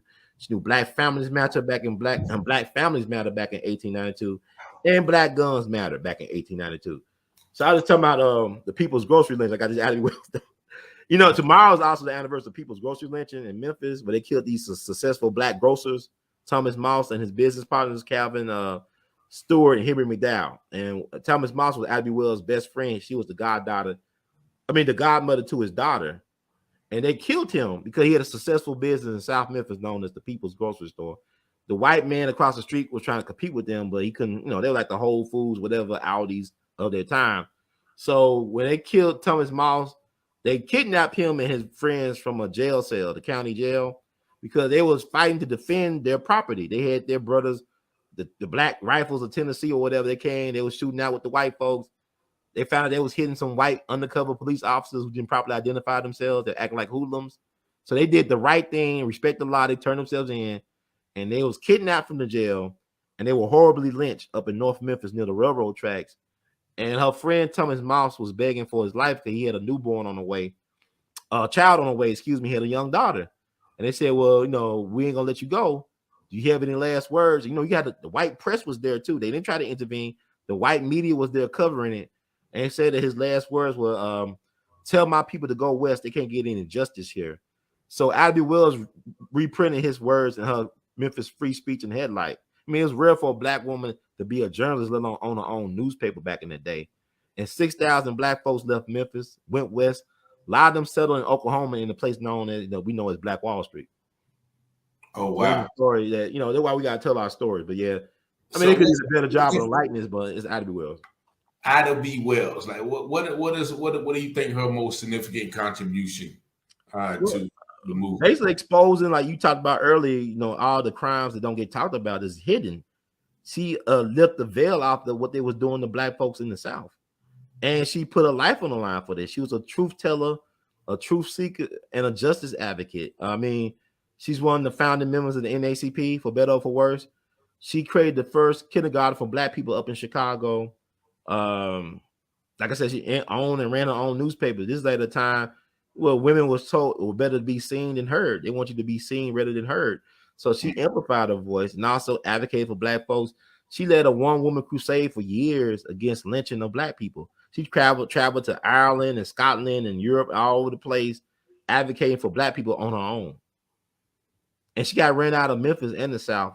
The Black folks, she was a school teacher here. They ran out of Memphis schools because she was complaining about how Black teachers and students were not treated as equals with the white students and teachers. And then she ran out the South because she told the truth about the lynching, because she thought they were killing Black people. They were justified in lynching Black folks. Then when her best friend got killed, and all he did was be a successful businessman, he was a leader in the community. He was well-respected, Thomas Moss. And she found out, okay, not only that, she found out that a lot of these so-called rapes was consensual sex, that the white women wanted to be with the Black man. And the white folks couldn't have, we can't have this crap. So they destroyed her newspaper office. Luckily, she was out of town on the East Coast. So she ended up not coming back to Memphis. From my understanding, if she set foot in Memphis, they would have blew her head off. They warned her, do not come back here. And she was just 29 years old. Well, she did that. So how did she eventually pass? Well, she died. I mean, she was older back. She died like in March 25th, 1931. I think she had kidney disease, something like that. She died. She didn't get killed per se, but she died in 31. But she died. A good book to read is her Memphis Diaries that was edited by my friend Dr. Marion DeCasas Willis. He passed away back. I think last year, she actually participated in the Montgomery bus boycott back in the day. She was a beautiful woman. You couldn't tell if she was white or black though. You weren't one of people, but she had a beautiful soul. I think she was like the first black professor at the University of Memphis, and she edited my Ida B. Wells diaries when she was in her 20s. And it's interesting to read her because it's a woman. She's beautiful, but yet she don't think that she'll ever get married. She's like, back then it's different than it is now. But she was concerned about finding a man and all this stuff. And it was interesting, like, this woman that ended up becoming what she became, that she started out as a woman that, was born into slavery down in Holly Springs, Mississippi. And where she ended up is amazing. A mayor? Oh, no, amazing. Like, she started out in Holly. She started out as a slave in Holly Springs, Mississippi. She was born July 16, 1862, down in Holly Springs. And it's amazing where her life story, her journey took her, because she lost both her parents to the yellow fever epidemic at the time. So she ended up raising her 5 brothers and sisters on her own. Instead of help them break up, she was 16, got a job as a teacher. So she was a very tough woman. And also, she did something before Rosa Parks did, 70 years before Rosa Parks, where she refused to move herself out her seat on the train. Yeah. She won the case initially, but the Supreme Court of Tennessee overturned it. Ida B. Wells. So with you, with all the information, have you ever thought about documenting that, putting that in the book? Well, I wrote one book about a guy named James Fitzgerald, who was a music pioneer and war hero from World War I. I need to do more of that. I'm in a place now I'm more reflective. I feel like I wasted 20 years of my life. Not saying I ain't do anything good, but I feel like, man, I could have, if I had a time machine, I'll go back in the past and change some things around. But based on the stuff I know now, but I'm still alive, so I can still do some things. I'm relatively young, I can still do stuff and make a contribution. But it is a concern of mine to do more. Like, I want to write more documentations, like books and documentaries and things of that nature. So we talked about this a little bit, like with all you do, because a lot of people are not interested in of course not, helping themselves. Is there any time that you ever get discouraged, and then what makes you keep going? With all the work that you do. Oh, yeah, that's a great question. I do this. Yeah, I do. And what keep me going is that life is too short to be always feeling sorry for yourself. It's over as soon as it begins. You know what I'm saying? There's so much stuff to do. And I look at, I draw inspiration from people like Ida B. Wells and some of the other folks we talk about. You know what I'm saying? And you focus on that. Because a lot of times what I do, I go to cemeteries and eat lunch sometimes. Other people think that's strange, but I just like to sit.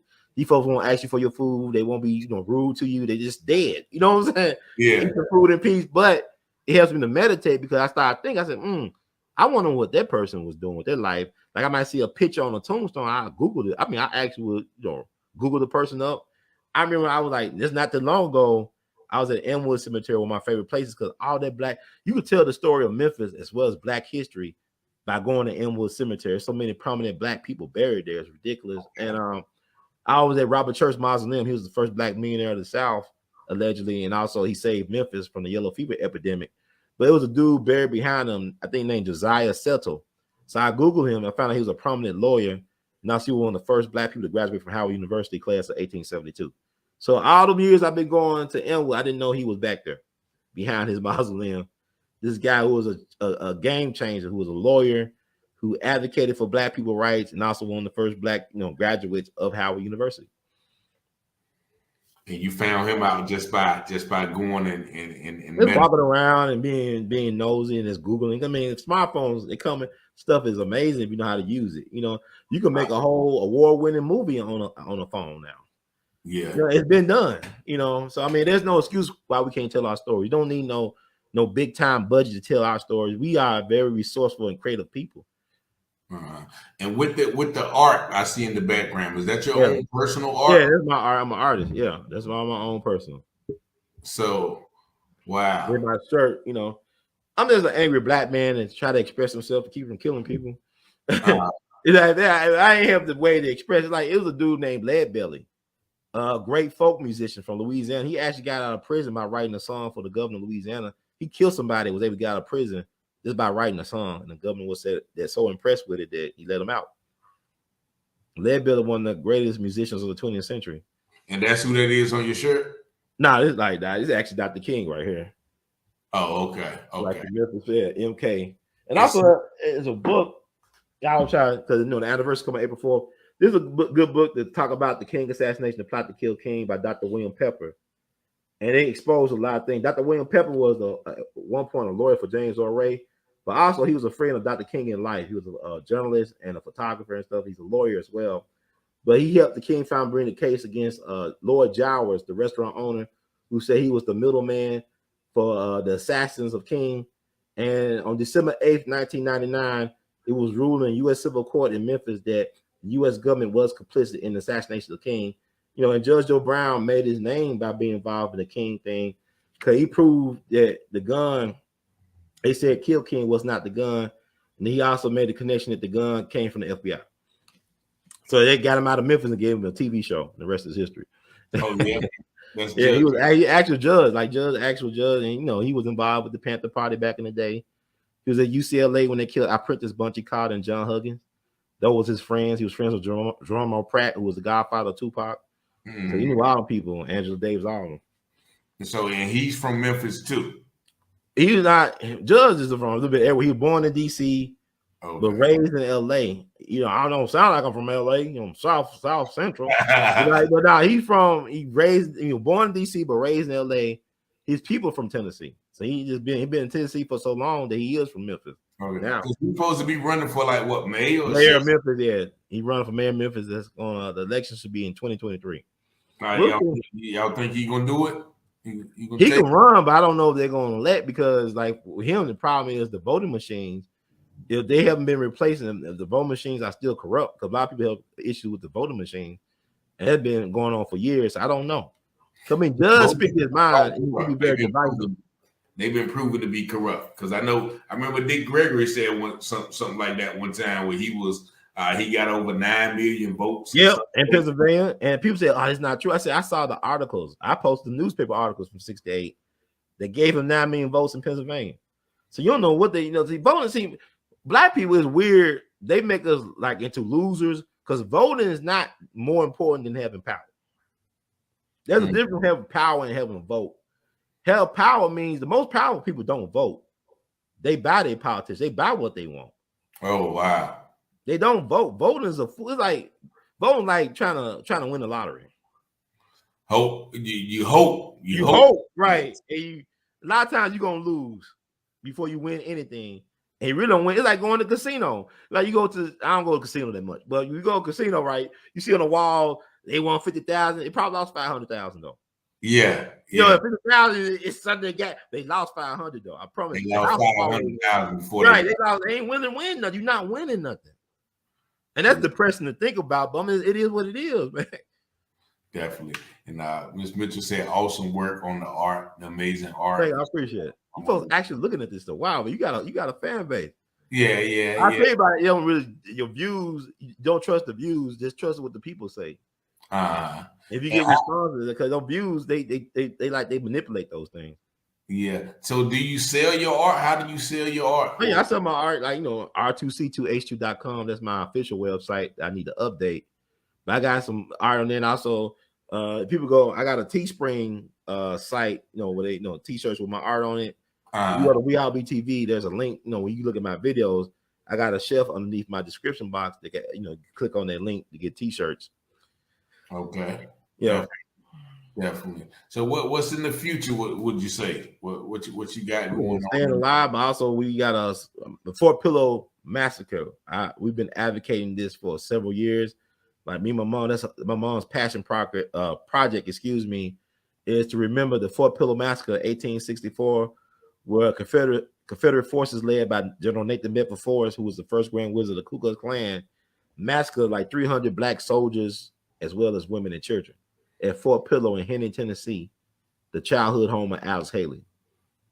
So what we do every year is have a ceremony at the Memphis National Cemetery to honor the remains of the dead, because they never had a proper burial or funeral program. So we've been doing this since 2016.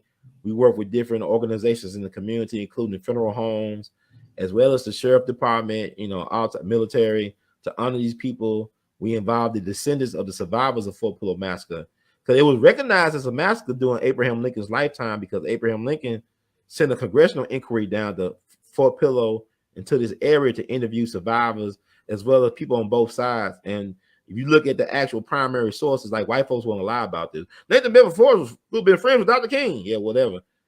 They said it was a massacre on both sides. Even Abraham Lincoln, in his own words, said it was a massacre. And everything is political with war, but I'm saying Black lives was lost, but they were dedicating to liberating themselves because nobody can free you but you. So we try to honor their spirit and our ancestors by, giving them homage around the anniversary, which is April the 12th. For the last couple of years, we doing it in Juneteenth and stuff like that. But we actually raised $3,000 to put a historic marker in front of the cemetery honoring those people. Wow, the Fort Pillow Massacre. Yeah, we call it the reflaying ceremony. We do it every year since 2016. And also the Jimmy Lunsford Jamboree Festival. I do that in October.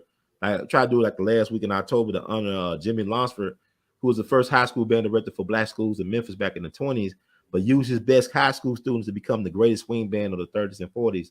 This guy was more popular than Duke Ellington and Cab Calloway and Count Basie. Was a house band in the Cotton Club as well as the #1 attraction of Apollo Theater for a whole decade and owned and flew his own airplane. And probably was poisoned maybe perhaps by a restaurant owner up in Oregon back in 1947 at the age of 45. Wow. So what I like about him that he used to come back to Memphis and do free concerts and invest in music programs, not only in Memphis, but throughout the country for Black children, because he was a social worker too. But he was an interesting guy. So I said I try to do that to honor because like he was very popular during his lifetime, but now people never heard of him. But he was the #1 band, and all the musicians wanted his sound. Like the white musicians, Glenn Miller said it, and Glenn Miller disappeared during World War II over the English Channel. He was a popular band leader, but he said that Duke is great, Count is remarkable, but Lunsford tops them both. He wanted that sound. Everybody wanted that sound, but today nobody really talks about Jimmy Lunsford. Jimmy so I'm Lunsford. working on a documentary on him as well too.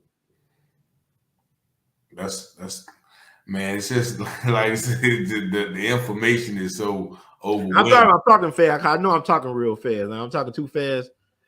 Nah, I mean, I just the depth of knowledge, like these people who that are so influential, but not many people have heard of, and it's sort of like the trend that when you try to help black folks forget about you. That trend, like Robert Williams, all the black folks that try to help us, we don't know them. Yeah, because actually Robert Williams talked about the people in Monroe was distancing themselves from him, the black people. Of course they were. So many ways. It's like with Medgar Evers, man, when he used to walk down the streets of Jackson, black folks would just cross the other way to get away from him. That's why when Marilyn Evers, when he died, she was madder at black folks than she was at white folks, because he said, y'all didn't give it, like she was saying, he did all this for us and y'all didn't care. Y'all was afraid. Yeah. He put himself out there for y'all. Y'all didn't care. Yeah. Like you said, that definitely in the South, man, it is that mentality of, that fear has been embedded in us. Like even to this day, people are scared to speak about certain things. Of course. That go on. And, when you do speak about things, people distance themselves from you or tell you you better be careful or, watch yourself now. But, everybody got to die one day. It's like people that do GoFundMes. I got life insurance. I know I got to die one day. Hell, you don't have to do no fish fry for me. I know I got to die. I don't think that day gonna ever come. Like, it was a person I know. She was in insurance, right? She does insurance. Her sister just recently died, and I remember sometimes she'd be on Facebook and stuff talking about, don't be those type of people that do GoFundMes and fish fries. And guess what happened? She ended up doing a GoFundMe. But you she's still insurance though. But I'm gonna leave that alone. But I'm saying you see the irony of that. You talking about people not having insurance, but your sister didn't have insurance to cover her own death. Yeah, man. It's what about the financials? The financial part of the fight. You pay a price, man. I mean, this is you pay a price for being on the right side of history. A lot of times you won't be well compensated for being on the right side. You know what I'm saying? It is what it is. You gotta make those choices. I believe that if you do things in a certain faith, in a certain way, the Most High or the unknown will make ways for you. Cause a lot of times you can't really see. It's like if you driving, I just got off the road driving to Atlanta, whatever. But a lot of times you get driving at night, you can only see so much in front of you based on your lights. But eventually you get to your place. Before you know it, you already went 400 miles on faith. Yeah.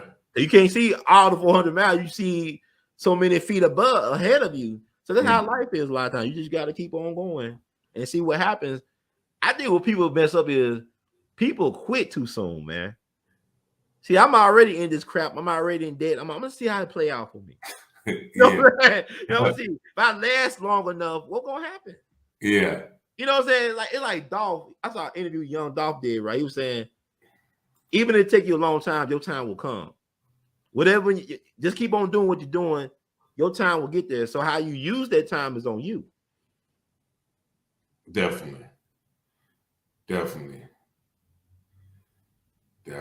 And it's like I told you, you know, when I first reached out, it's like you such an inspiration to me as well, because I see, you know, the just the work, you know, and then sometimes we all get discouraged. So, you know, I want to give you your flowers, you know, and have you on the show, man. I know it's much more to talk about, but I done kept you for 2 hours. So it was my fans, so I was having fun, man. I enjoy you, man. You got a great platform. You got a great personality. You got a voice for this, man. I just want you to stay encouraged. I don't know what nobody's going through. I know it's hard for a lot of us right now, but stay encouraged. Your voice matter, and what you do for the people is beyond money. It's worth more valuable than gold. Okay, I certainly appreciate that, man, and you as well, man. We gonna end the show now without thank everybody for watching. Thank Brother Hurd, and this is wealth of information, man. We ain't even touched the surface yet, so I'm gonna have to have him back. I'll be trying to do another show if you want me on, man. Yeah, man, we gonna get you back, man. If anything else, okay, one last question: R2C2H2. It's Ronald Cortez Hurd II. Like I just try to do like a chemistry equation. So it's Ronald Cortez Hurd II, R2C2H2. I know people think about Star Wars, R2D2. Whatever, man. You know, longer people talking. Okay, yeah. So I definitely want to once again thank you, man. Read a couple of comments. Thank you, Felicia Mitchell, for watching. You are pouring out so much. I like Felicia. I didn't find more sisters like her. She live in North Carolina. Hey, man, it's always right. Right, God, we are protection. Yes, he is making an impact. Thank you. One of the better programs. Get those books out. I guess you're talking about you're reading, man. Yeah. I mean, like I guess you're talking about your books, like the information. I get them. I don't want to take it to the grave with me. I am working on it now. Yeah, nobody knows, man. But yeah, you know what I'm saying? It's crazy out here, man. I had lost a lot of people the last few years, young and old.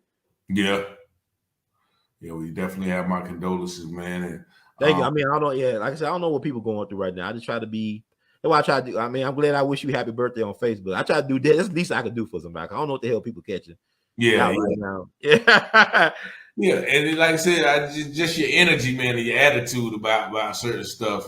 You know, once again, thank you, Mr. Hurd. Time well spent. Yeah, and like I said, if anybody want to check this guy out for real, and just even I mentioned in his interviews with other people, but like he just has so many videos where he's just talking and disseminating information.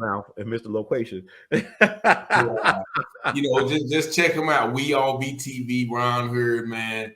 It's definitely been a pleasure, man, and I thank everybody for listening. And we'll see y'all next week. We love y'all madly. One love. Thank you. One love. All right, we still.